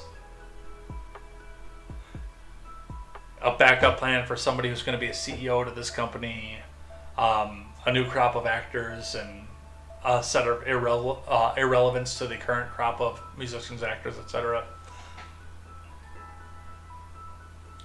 A current way to keep the Microsoft grid from crashing and taking everybody's computer with it. I mean, there are 1,000 safeguards that you would have to put in place if you want to release this list and not plunge this country into a massive depression. Do we deserve to be in a depression? Absolutely. But we're not the ones making that decision. The person who ran entirely on finance is the one making that decision. And yes, if we go into a depression because we put every banking CEO in jail, Who do you think is going to get the blame for that? And what party do you think is never going to be able to get elected again? I don't agree with any of what I'm saying, by the way. But it's the most rational and most sensible explanation as to why everything's gone down this road and said, hey, don't look at these files. It's the only thing I can think of, honestly. Anything else sounds too conspiratorial and too tinfoily. Not that that doesn't sound conspiratorial or tinfoily. It does.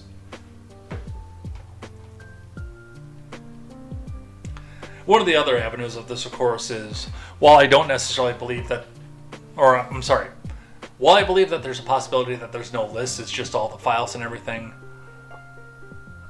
what is the government going to just come out and do? Are they just going to come out and release videos of grown-ass men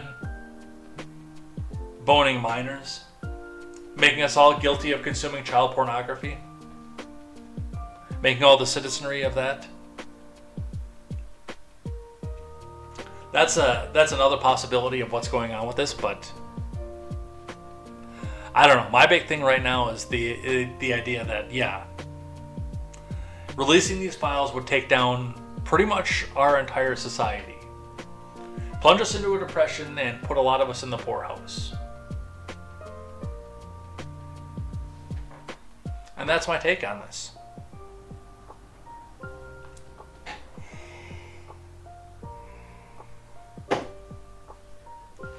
I've often asked too, just on a side note about that, can you imagine the kind of person who has to go and sit and watch these videos? What happens with them?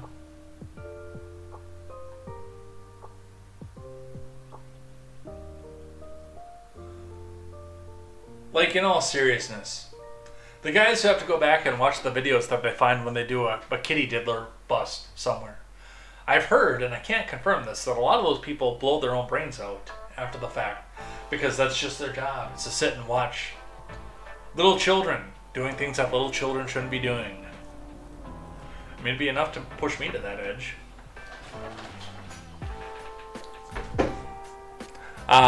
The Associated Press did find reference in a filing in a civil lawsuit to the discovery by the Epstein estate of videos and pictures that could constitute child sex abuse material.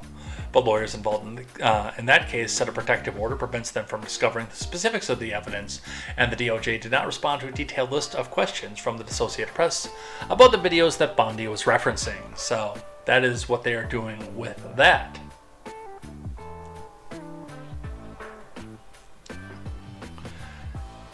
And one of the other things with that, just looking back at the fact that the client list is in quotes in the headline of this, does tell me that there is a little bit of wordplay going on with this as well. With people coming in and trying to say that there's stuff out there and there's evidence out there, but there's not necessarily a, quote, list.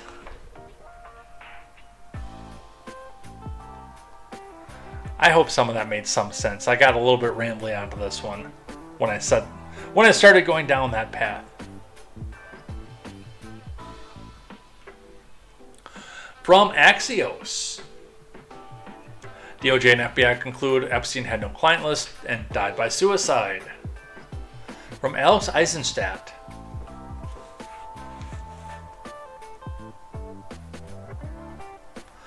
Trump's DOJ and FBI have concluded that they have no evidence that Jeffrey Epstein blackmailed powerful figures and kept a client list or was murdered, according to a memo detailing the findings obtained by Axios. Yeah, we're going to get into the video on that end of things. The admin is releasing a video, both in raw and enhanced versions, that said it indicates that no one entered the area of the Manhattan prison where Epstein was held in the night that he died in 2019. The video supports a medical examiner's findings that Epstein died by suicide, the two-page memo claims. The findings represent the first time the Trump admin has officially contradicted conspiracy theories about Epstein's activities and his death, theories that had been pushed by the FBI's two top officials before Trump appointed them to the Bureau. As social media influencers and activists Kash Patel and Dan Bongino were among those in MAGA world who questioned the official version of how Epstein passed away.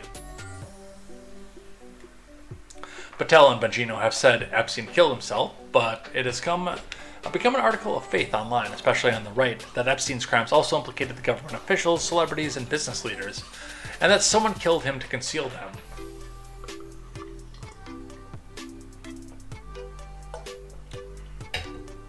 The memo says that no one else involved in the Epstein case will be charged.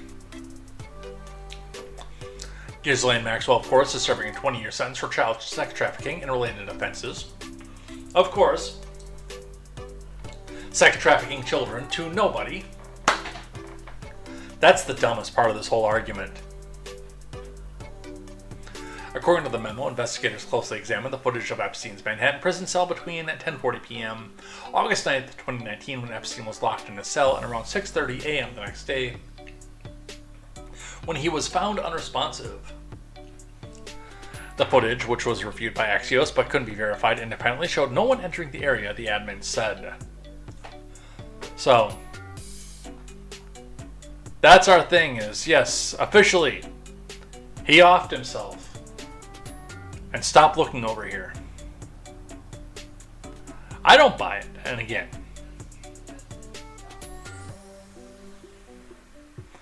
Charles Gasparino. It's no surprise the Trump DOJ confirmed Epstein killed himself. The twisted financier had lost everything. It's hard to believe that not so long ago people actually thought I was a good guy. Now people are ashamed to say that they knew me. That's what a forerunner Epstein told me just weeks before his July 2019 arrest for sex trafficking of minors and subsequent suicide in his jail cell.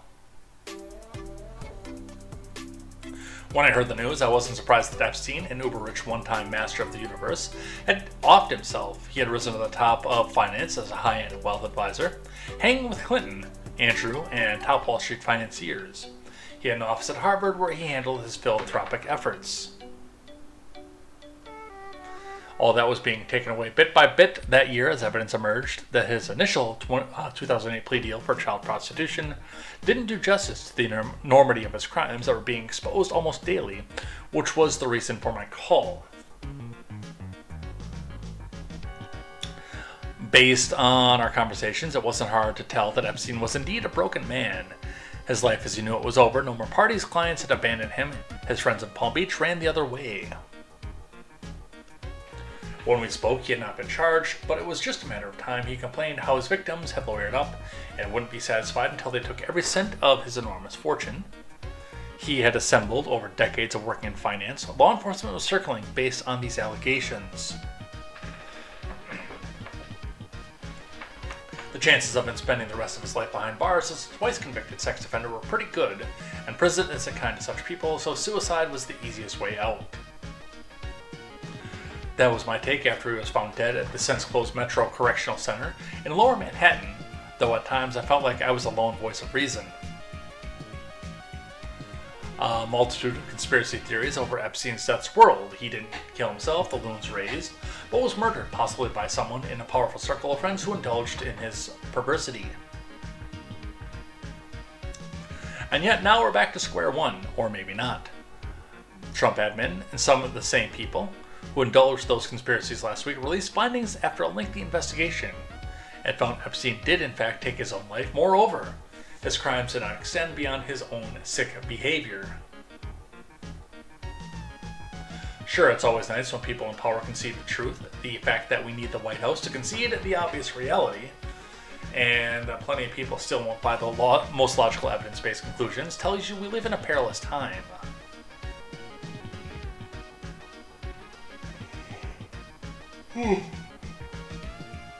Oh, excuse me. The Epstein conspiracy was enticing, and I guess still is for the diehards. They're a legion. Key members of the Trump admin are still bickering over it. He rubbed shoulders with the rich and the powerful. He traveled the world. He was a college dropout, but oddly became enormously wealthy by managing money. He got an improbable sweetheart deal when first convicted of sexual crimes with a minor. Plus, he had dealings with powerful people who had the means to whack him. Whack. Is somebody getting whacked? Ain't you them two boys what been whacking off in my tool shed?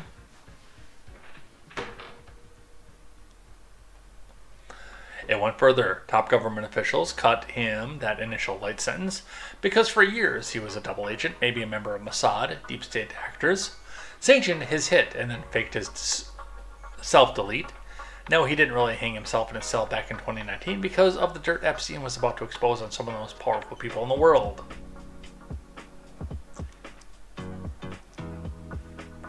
Yes, enticing, but also fantastical to agree. I still can't believe that this percolated, not just in the dark corners of social media, but with some serious reporters, podcasters, and other influencers.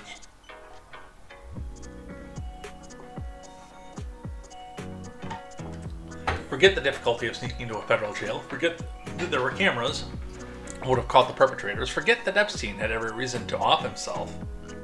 It had just moved his assets offshore to protect them from the trial lawyers once he was gone. Forget that investigative journalists have been poring over various aspects of his life for years and never could prove any of his high-end contacts engaged in his nefarious activities. Forget that he hired a legal dream team who worked with him to get that infamous plea deal because prosecutors didn't want to take a chance with not getting a conviction, and because, quite frankly, some of the accuser's stories didn't seem to hold up.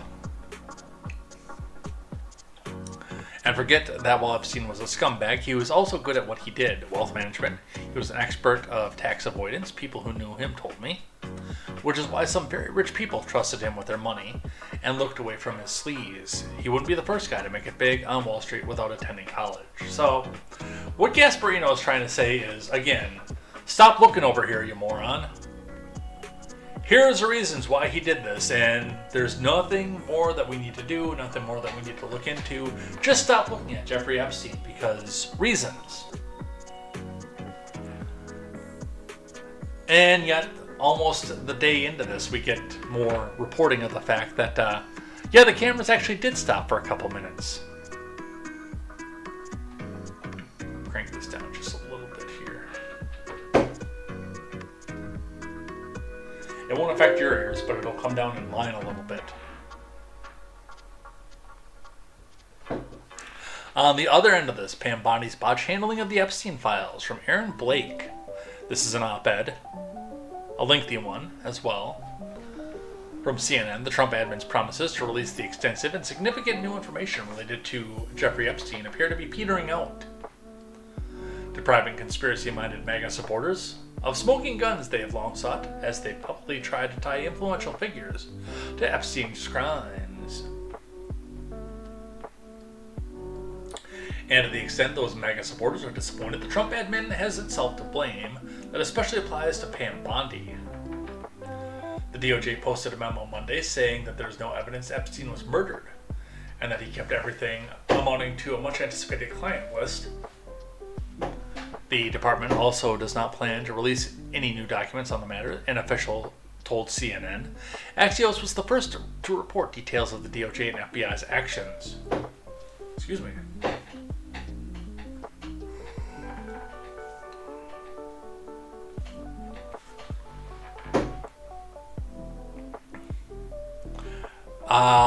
None of this is new or surprising to anyone who's followed the Epstein case closely. New York City's medical examiner ruled his death a suicide.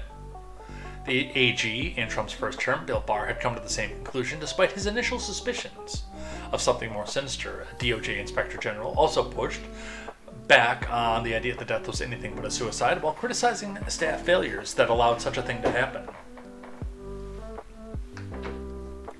And the Miami Herald's Julie K. Brown was one of the most best-sourced reporters on the Epstein case.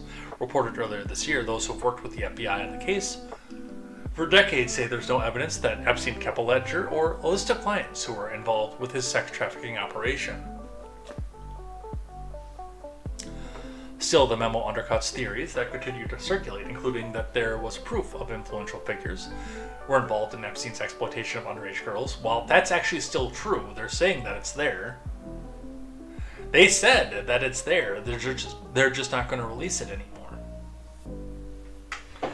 At their most pitched, these theories have held that Epstein was able to blackmail those influential figures who appeared on a purported client list.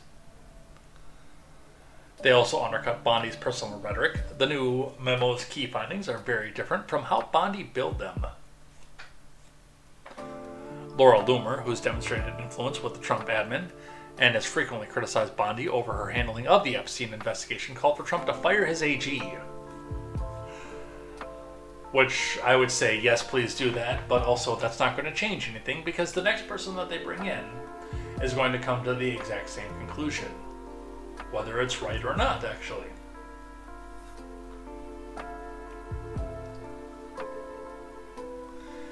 If she doesn't get fired over the Epstein memo, people are going to be so black-pilled, Loomer wrote on X, using a term that some of the far right use to signify a belief that the system is beyond repair. So, they're trying to come back out and again tell you, hey, stop looking over at this, dummy.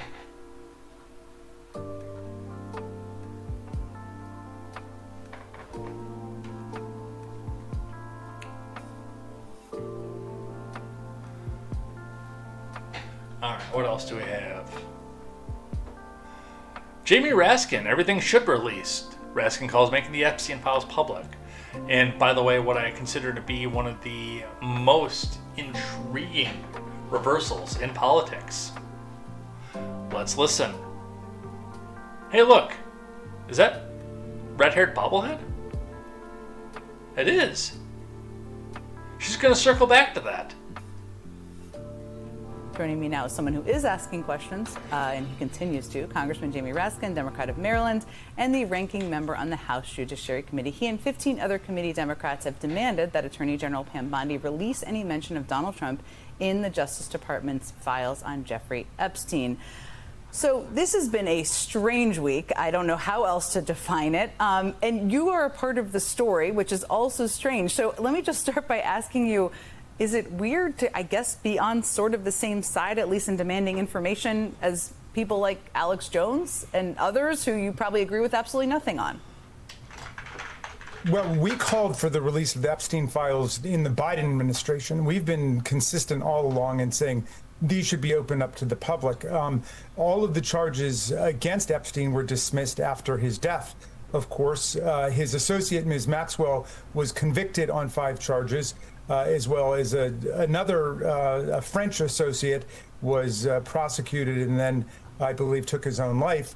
At this point, all the trials are over, and everything should be released to the public in the public interest, especially after Donald Trump, J.D. Vance, Dan Bongino, the FBI director, Kash Patel, and the Attorney General himself all stated that this was information of interest to the public, and everybody should be able to get a hold of it. So, look, there's 2 possibilities here, Jen. One is that all of these people, including Elon Musk, actually know that Donald Trump is implicated, or other people high up in the government or the Republican Party are implicated, and they're trying to cover it up at this point. Or else all of it was just propaganda from the beginning. But look what happens when you use propaganda. You know, W.H. Auden said propaganda was the use of magic by those who no longer believe in it against those who still do. And so you've got millions of people in MAGA who are saying, wait a second, you were feeding us on a steady diet of release these tapes for all of these months and all of these years. Are you saying that there's really nothing there? I mean, that would incline us towards the first theory, that there's really a lot there. There are a lot of facts there that the public should know about. But if it's completely empty, release it in that case. And if there's stuff in there we need to know, then the public has a right to know, as the Republicans have been saying all along. So I guess I do find myself, in the same camp as Dan Bongino and MAGA, saying, let's release everything, as Trump promised during the campaign. He didn't promise to throw 14 million people off of their Medicaid, but he did promise to release the Epstein tapes. Boy, that was one of the cringier takes that I've heard. Well, he didn't promise to throw 14 million people off Medicaid, even though he didn't actually do that. He promised to release the tapes. It is a stroke of genius, I think, that all of a sudden, and I mean, we've seen this go before. This has the same energy of if Trump came out in favor of oxygen, that Democrats would run out and smother themselves as fast as they could. This has that exact same energy to that.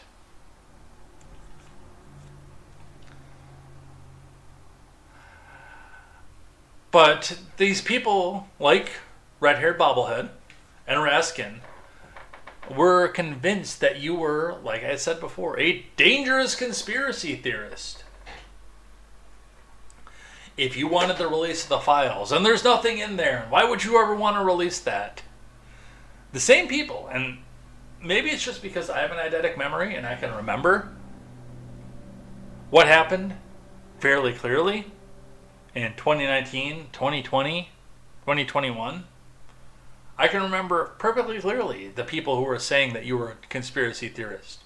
If you thought that there was a file that existed or anything else, or you wanted to take down the global cabal and anything else.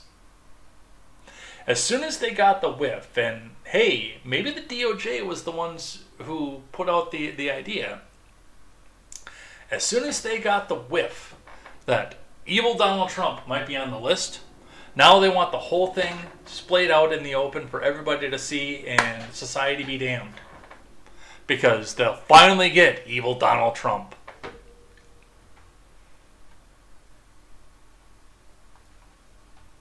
And they twisted themselves in knots, believing that evil Donald Trump is in these. And by the way, if he is, throw the, excuse my language, the effing cuffs on him.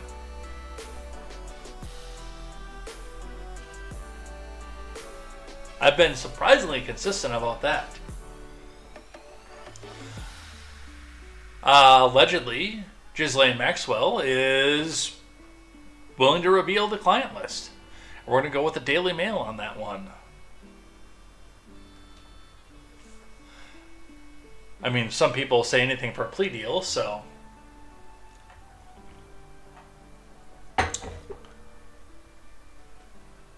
I would actually have to see the list before I could buy this one. But I do think it's a possibility. From the Daily Mail, Ghislaine Maxwell is ready to reveal the truth about the pedophile client list, say insiders. From Carolyn Graham. Insiders. Unnamed sources. Ghislaine Maxwell is willing to speak in front of Congress about the Epstein files, sources tell the Daily Mail. Maxwell, 63, is the only person behind bars, serving 20 years on child sex trafficking charges, despite the fact that Epstein allegedly controlled a web of underage girls. Additionally, Epstein's victims alleged they were passed around as sex toys to his wealthy friends and billionaire business associates, who regularly visited his homes, including his private island, Little St. James. Now, a source says, despite the rumors, Ghislaine was never offered any kind of plea deal. She would be more than happy to sit before Congress and tell her story.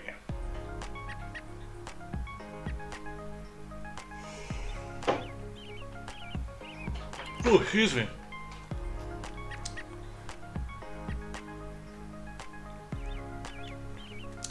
No one from the government ever asked her to share what she knows. She remains the only person to be jailed in connection to Epstein, and she would welcome the chance to tell the American public the truth.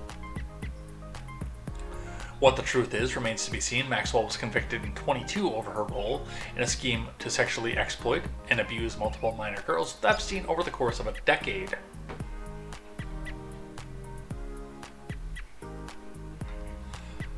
Maxwell argues she should have been protected from persecution as part of a non-prosecution agreement made by Epstein, her former lover and boss, in 2007, when he agreed to plead guilty to 2 minor charges of prostitution in a sweetheart deal, which saw him spend a little time behind bars. And now controversy continues to rage over the DOJ's statement that there was no Epstein client list and the release of videos from inside New York's Metro Correctional Center, which the DOJ says proves he committed self-delete in 2019 while being held in jail on sex trafficking charges. Critics have pointed to the fact that there is a crucial minute missing from the jailhouse video. We'll talk about that in just a minute, and we're going to start winding down here actually too. Very shortly after we get through the video part of things. Might have to come back, and I don't know what the schedule looks like for the rest of the day after the appointment that I have to, but we might have to split this off into 2 parts throughout the day.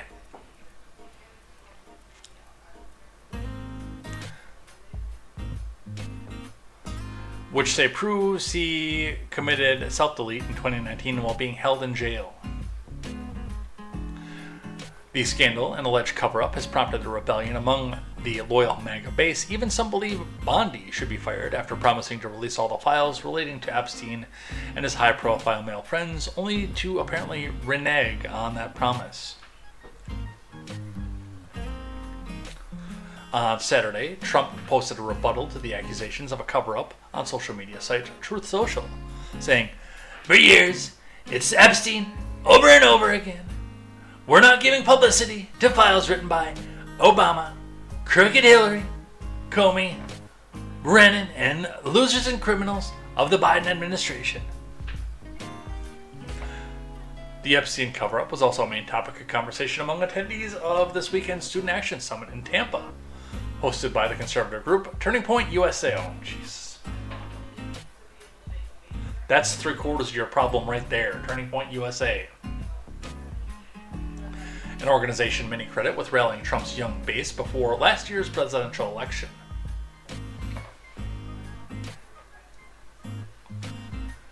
Sharon Allen, an attendee, told ABC News, "It's not even about Pam Bondi to me. It's like, look, Trump, we elected you because you were supposed to be different. So you have to prove to us you're different." A source close to Maxwell told the Daily Mail the former girlfriend of Epstein, who continues to protest her innocence, would welcome the chance to sit in front of Congress and tell her story. My nose is itchy. Allergies are kicking my ass. Excuse my language.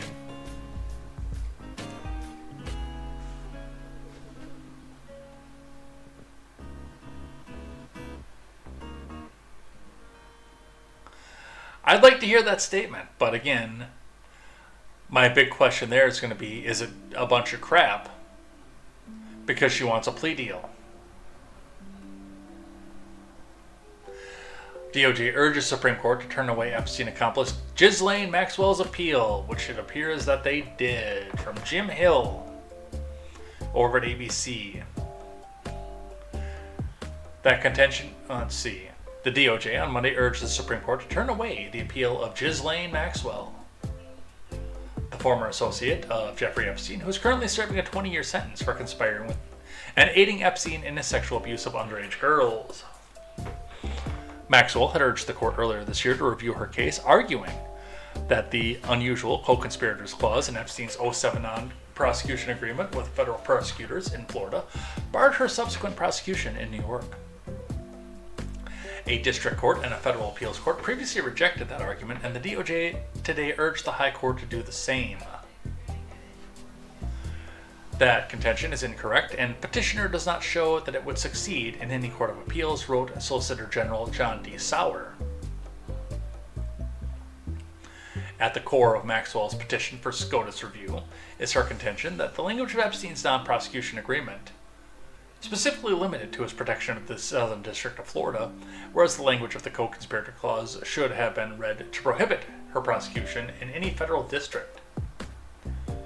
The co-conspirator clause stated that if Epstein successfully fulfills all of his terms and conditions of this agreement, the U.S. also agrees it will not institute any criminal charges against any potential co-conspirators of Epstein, including but not limited to 4 of Epstein's assistants. Maxwell was not among the 4 women named. So it doesn't really sound like she's got a case on that, but again, we can come out and get a plea deal and give a testimony and see if it actually goes anywhere.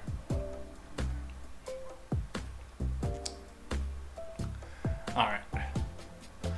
There was some infighting. I don't want to do the infighting stuff right now. We might be able to come back out and do some of this here.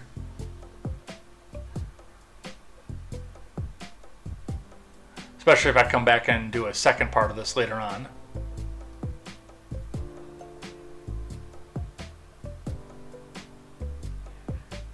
We talked about the bill to go back and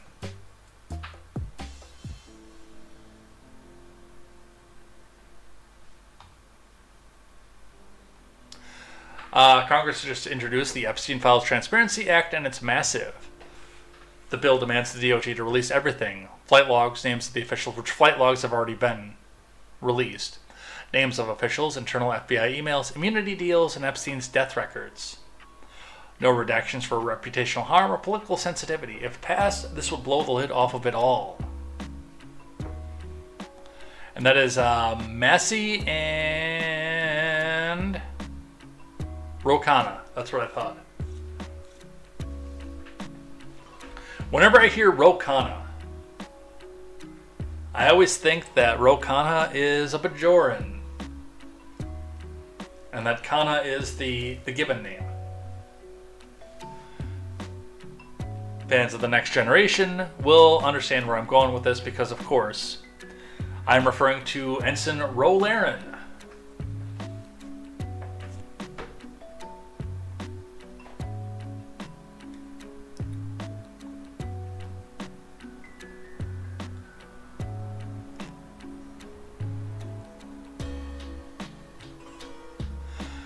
Alright, let's do this one here. Unusual Whales. Breaking: the footage from Epstein's cell that was released by the DOJ was edited with Adobe Premiere Pro, stitched from 2 clips, and was saved 4 times per Wired. Do we have the Wired article?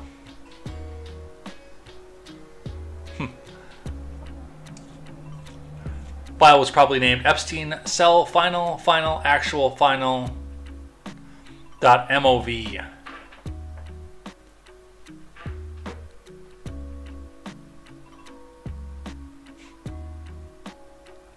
Oh, that's funny. Those of you on the audio platform can't see this one. So it's the Spoon Kid from The Matrix. Do not try to get them to release the list. That's impossible. Instead, only try to realize the truth. What truth? They're all on the list.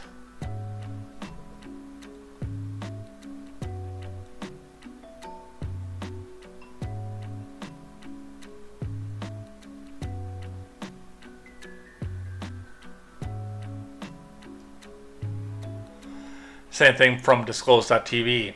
Newly discovered metadata reveals that 2 minutes and 53 seconds were cut from the DOJ and FBI's full raw surveillance video of Epstein's cell the night before his death. And again, was that done by the DOJ or was that done by the people who were doing the cover-up? Was there ever a full raw video? Let me see if does Disclosed show this video? Yes, because they have it from Wired. Let's grab this X and let's watch it. Let's watch it together, you and me, dear viewer. There is no audio on this if you are listening to the audio platform, I believe. So we'll just keep the music going for you for this one. Metadata shows FBI's raw Epstein video was likely modified. The US DOJ this week released nearly 11 hours of what it described as the full raw video. The release was intended to address conspiracy theories about Epstein's apparent suicide in federal custody, but instead of putting those suspicions to rest, it may fuel them further. I still love the fact that, like I said, the Democrats are trying so hard to get this all released, when they were the first people leading the charge to tell you you were a dangerous conspiracy theorist for believing that the files existed. The file appears to have been assembled from at least 2 sources. Clips saved multiple times, exported, then uploaded to the DOJ's website, where it was presented as raw footage.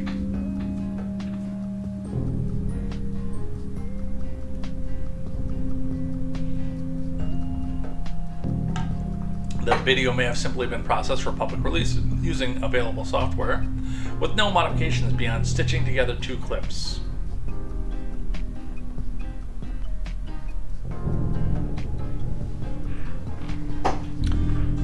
They're doing some construction outside, I can hear. In a case already clouded by suspicion, the ambiguity surrounding how the file was processed is likely to provide fresh fodder for conspiracy theorists. And then they've got the full story on Wired.com. So, I don't know. And again, that raises a lot more questions than it answered. So, that's what we have for that.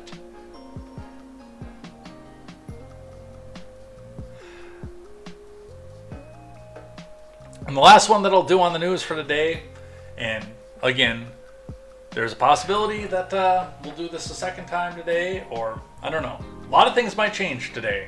We'll see what happens. But from Newsweek, Epstein files likely destroyed, Republican congressman says.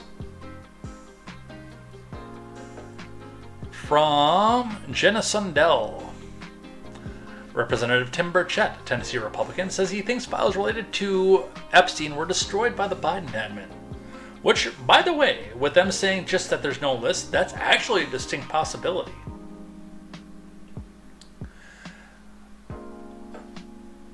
Alright, and then they go back and talk about all the stuff that we've gone through and what's all in the past.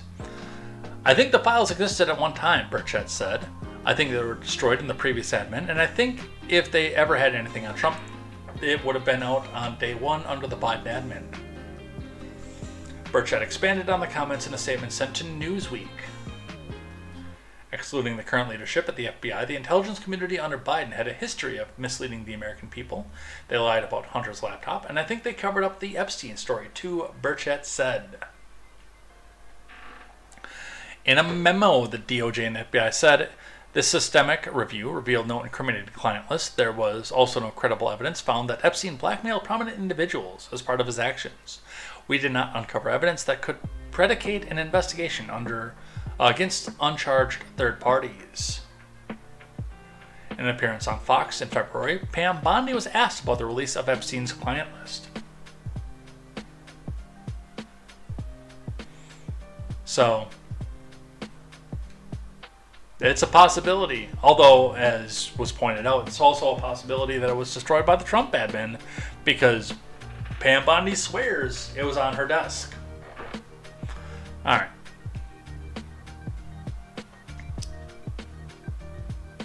I think that's all that we have time for today. I do have to start heading out of here.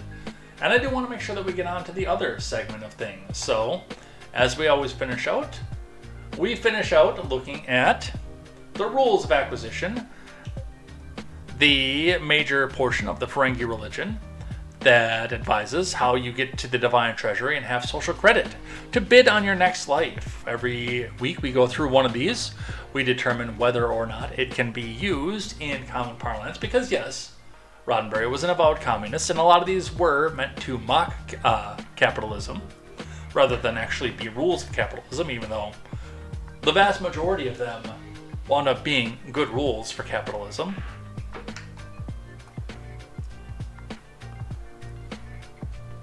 If you follow these rules and can quote them throughout your life, then you can turn around once you pass away and go to the divine treasury and use the social credit that you got from following these rules to bid on your next life. And, you know, what you get depends on how you follow these rules. So, let's see what our rule of acquisition is for the week. Last week we did the 106th rule of acquisition. There is no honor in poverty from Sacraments of Fire DS9 novel. I had not read the novel, so I don't know anything about that.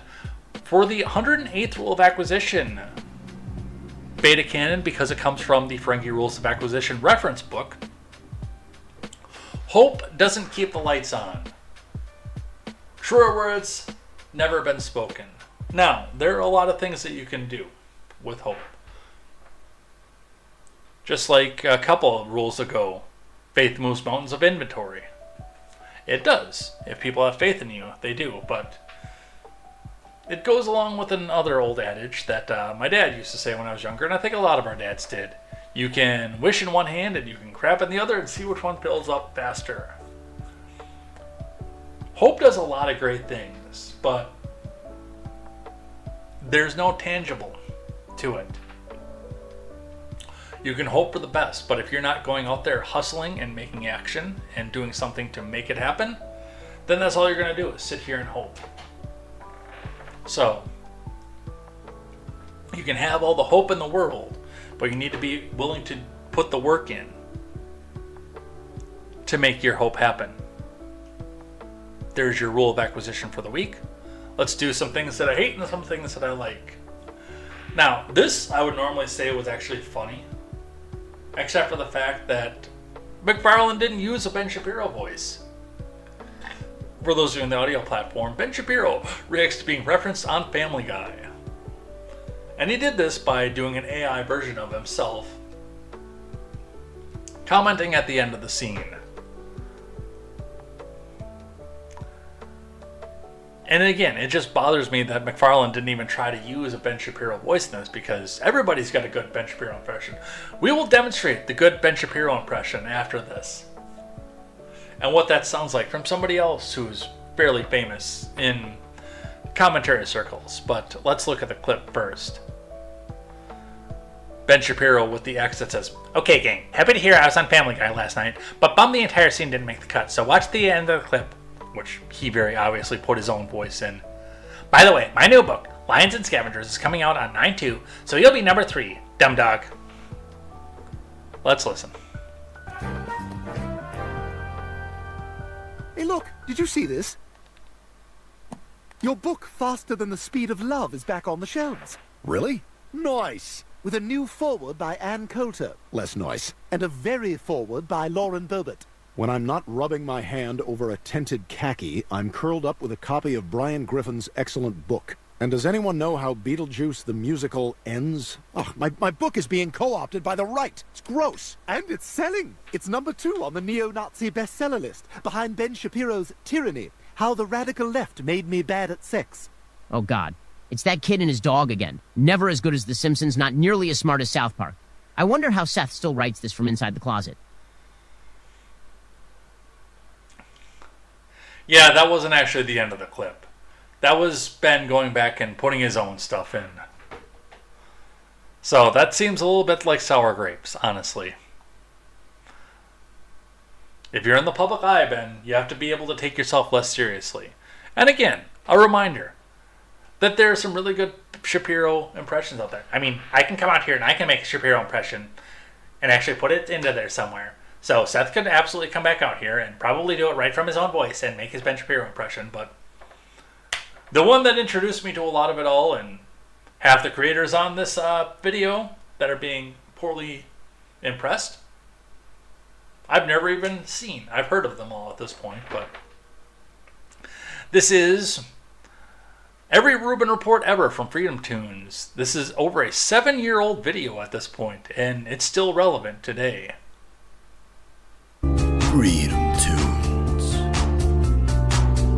Welcome to the Rubin Report. I'm your host, Dave Rubin. The regressive left has abandoned liberal values.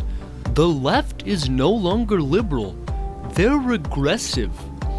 The road to hell is paved with regressive intentions. Regressive, PC culture, regressive left.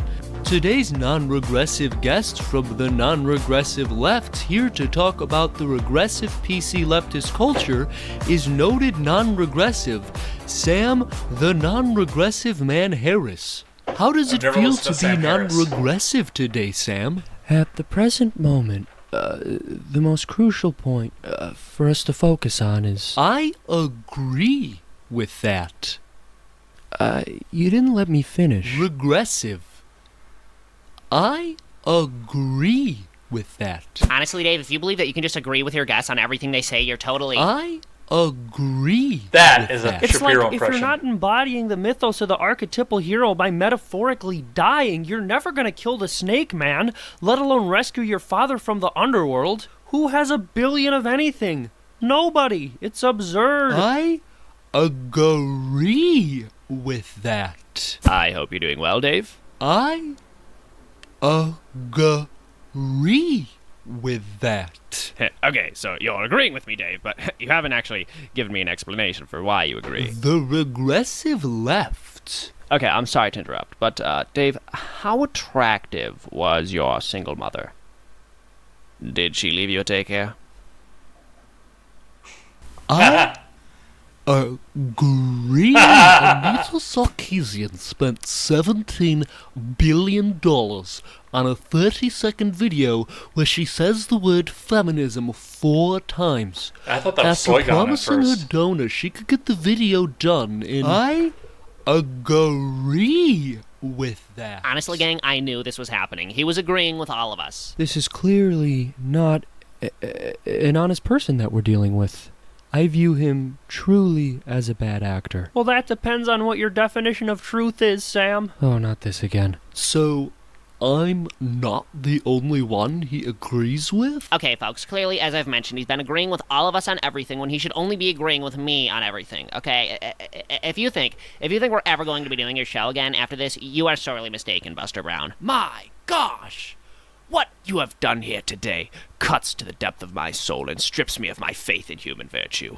I may have brought humanity 1,000 years forward in moral philosophy, but you've set it back 2,000.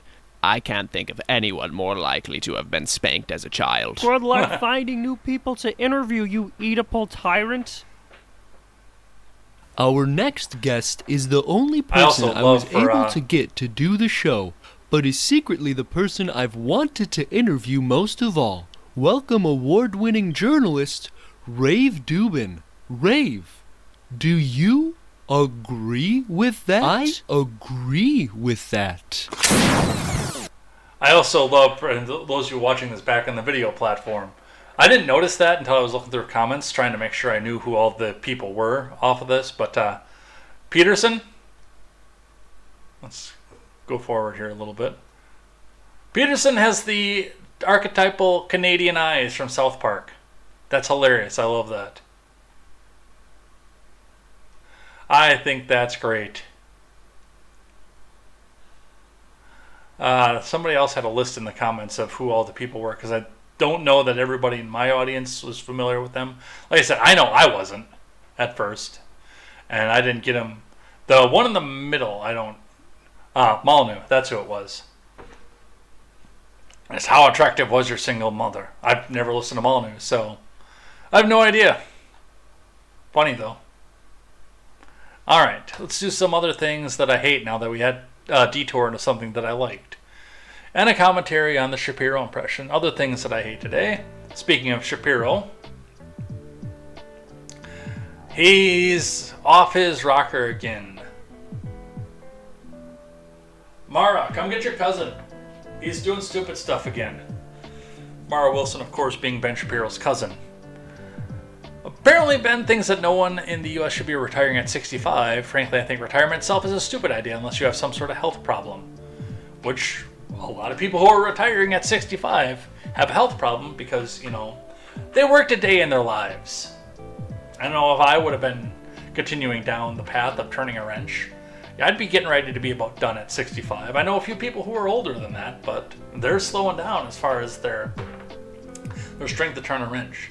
You know, factory work, truck driving even, at that point, getting beat up by that truck for 1 million miles a year. Yeah, you sit behind a microphone. I understand the irony of me saying that here, but I do another job outside of this. You sit behind a microphone. Yes, I know you can't imagine retiring at 65. Even here, I'd like to be making enough of a living out of this that I want to get rolled out of my chair because I passed away while I was on stream. I'd like to do this throughout my retirement, my actual retirement from my physical job. But also into my retirement, I've got plans to come back out and get a distiller's license and do that for the rest of my life. Anyway, let's listen to Ben Shapiro talk nonsense. And let's be real about this. It's insane that we haven't raised the retirement age in the United States. It's totally crazy. Joe Biden, if that were the case, Joe Biden should not be running for president. Hey, Joe Biden is 81 years old.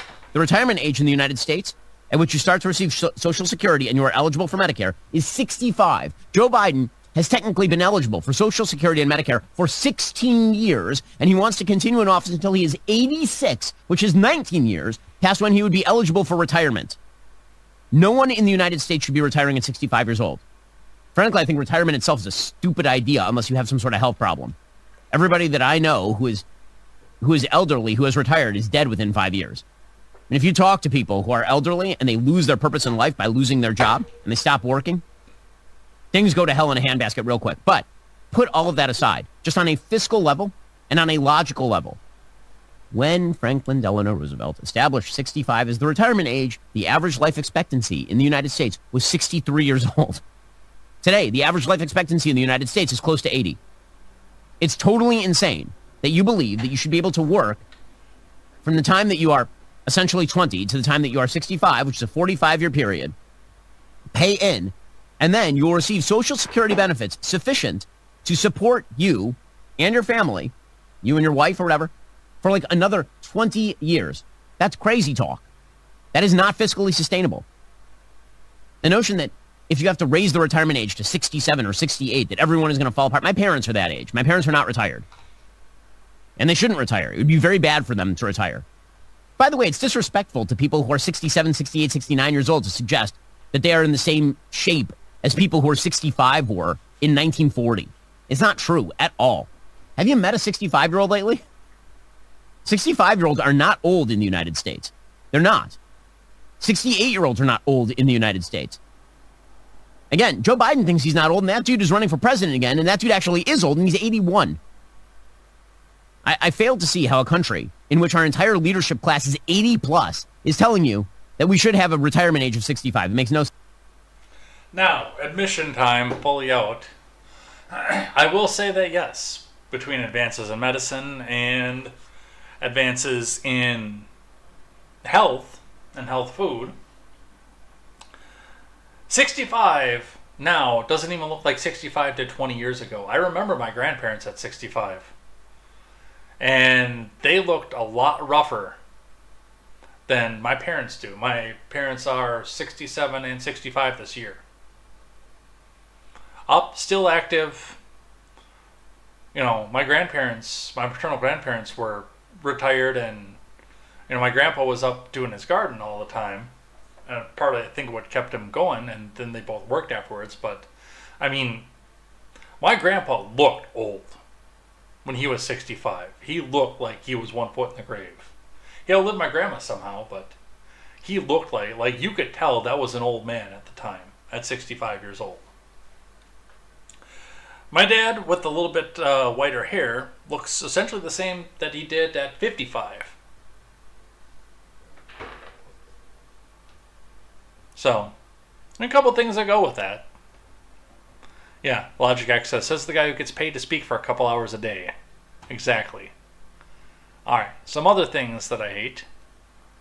We'll do a couple more of these and we'll save some of these, again, with the hopes that we'll be coming back and finishing this later on. Reddit Lies, Redditor Writes Project 2029, which includes forced re-education of MAGA, punitive taxes on mega businesses, prosecuting right-leaning billionaires, and reparations. Let's look at what their list is. By 2029, I envision a progressive project that will turn everything Trump did on its head. This will include the following. Are you ready? Prosecuting ICE and the entire Trump administration. The DMAGA education for the USA. So, forced re-education. All businesses affiliated with the Trump admin will literally have to pay for the damage caused to innocent families. CEOs and billionaires involved will be prosecuted. Medical abortion is codified in the law and become a constitutional amendment. Which, I mean, if you felt so strongly about it, I'd disagree with it, but you've had plenty of opportunities to do that. But then you can't run on, the evil Republican president might overturn it in the Supreme Court again, like you've been since 1967. Let's see. USAID is fully restored. FEMA and OAA are fully restored. All billionaires are to be taxed at a fair rate. No description of what a fair rate is, but we'll decide that. The minimum wage is to be a living wage to keep up with inflation. Price gouging, rent, and food is now illegal. We have a single-payer healthcare system. Good luck with that. Public colleges and universities are run by tuition-free because they're paid for by billionaire taxes. Good luck with that. Public schools are reformed to fit students' needs, including the disabled. That I am okay with. Job investments in green energy and the arts, along with medicine, grants, expansions of unions, overturn Citizens United. Hold Supreme Court justices accountable for lying under oath and introduce term limits for SCOTUS members. So basically go back through and punish everybody who disagrees with you. LGBTQI-RIGITBAEIOUXYZ will be a constitutional right.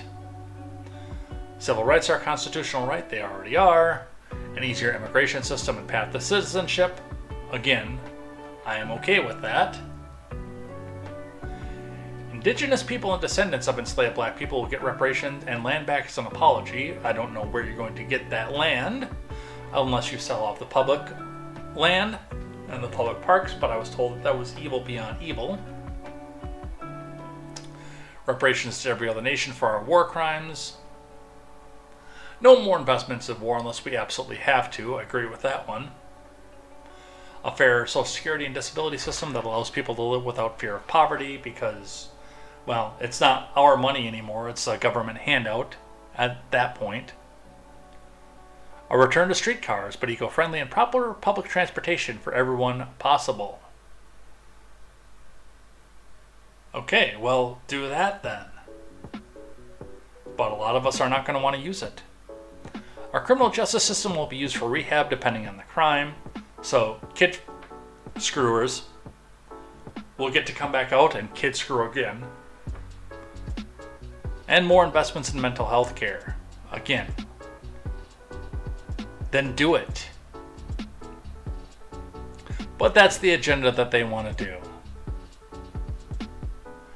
Alright, let's do a couple things that I like and head out of here for the day. We'll come back to some of the rest of this as we go. So, one of the things that I like today has to do with... We'll do 3 of them that I like. In fact, we'll do these 3 at the tail end. Because these ones are quick hitters, and I do have to head out of here. Alright, from the Daily Wire. All 3 of our quick hitters are from the Daily Wire today. Gen Z men are turning away from porn. According to a survey, 64% of men under the age of 25 support making online pornography more difficult to access. From Jaden Gelso. See? This is what happens when you put the information out about the detrimental effects of something, rather than just trying to ban it outright. People don't want it. I've been trying to bark up this tree for the drug war for, well, basically since I was still voting Democrat. A majority of young men support restricting access to pornography, according to a new survey by the Survey Center on American Life. Which, yes, they're trying to go back and you do government and authoritarian ways to go back and do that, but it's also showing that they are themselves turning themselves away from it because they've seen the detrimental effects. Hallelujah!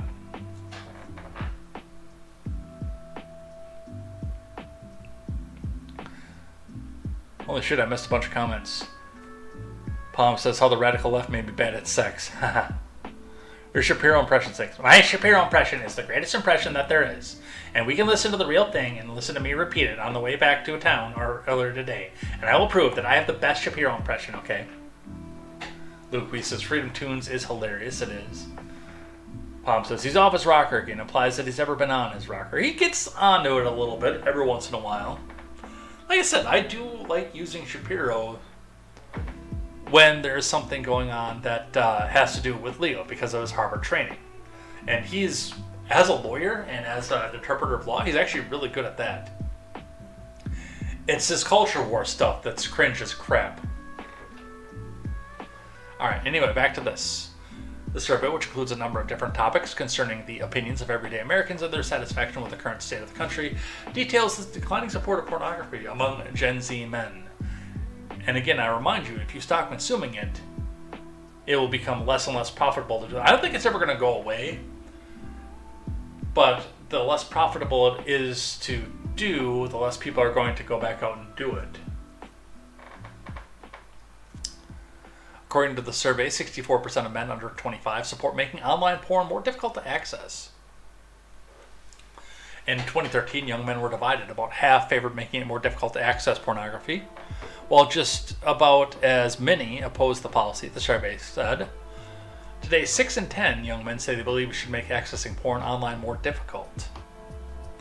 This comes just weeks after the Supreme Court upheld a Texas law requiring consumers to provide age verification to gain access to commercial porn sites. The Texas measure was enacted in 23 for the purpose of protecting children from pornographic content, requiring every user to provide proof of age in order to access sites. The 6-3 vote marks the first time the courts required this of adults for the purpose of protecting minors. A total of 19 states currently have active age verification laws for porn websites, and several other states have similar bills pending, which again also makes this a more difficult thing.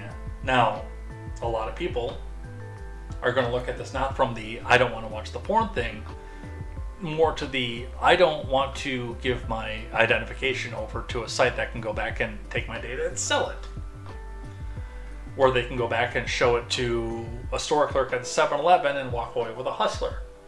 So, and again, I don't think that that's going to go away at that point, but I do think that yes, it's a way to slow down the traffic there as well. So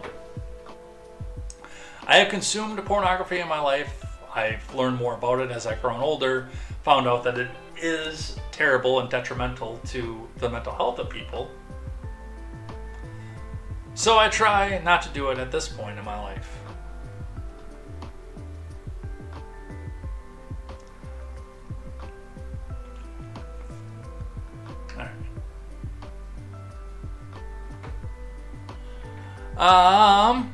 Also from The Wire, Mike Rowe wakes up to see the economy back to dirty jobs. And that is fantastic, because a lot of these jobs were the jobs that nobody would do. And now they're coming out and actually wanting to come back out. I don't think that it was that they didn't want to do it. I think it's the fact that they were being undercut and sold out to people who would do them for under minimum wage. I know they tried to get, and I know that, yes, I need to be wrapping up. I don't think we're going to get to 3. I think this will be my final one here. But one of the things that I like about this is the fact that we were told for years that nobody was going to be willing to do these jobs, and that's why they needed to import foreign labor for them. Whereas instead, people are actually willing to do these jobs. They actually are. It's just they didn't have the opportunity to do so. And they get paid well to do them. Again, part of the reason that so much foreign labor was brought in to outsource this is because, you can pay those people less, sub $5 an hour, and they'll go back and do the same thing. So I'm very happy about that. I do have to take off and get out of here.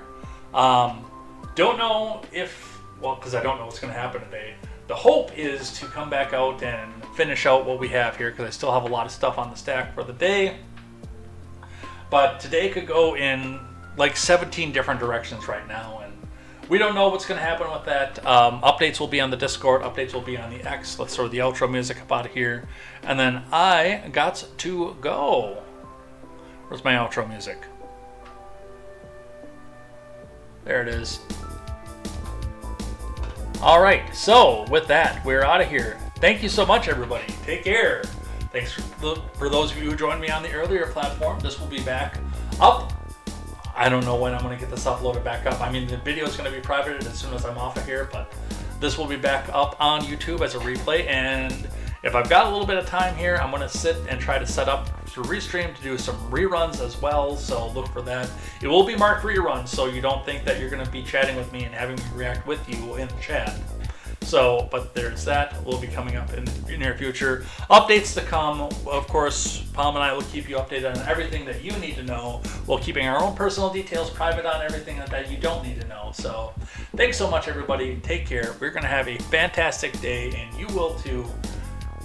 See you next time over here on Contemporary. And until then, I'm Jay Edgar, and this is Contemporary. Take care.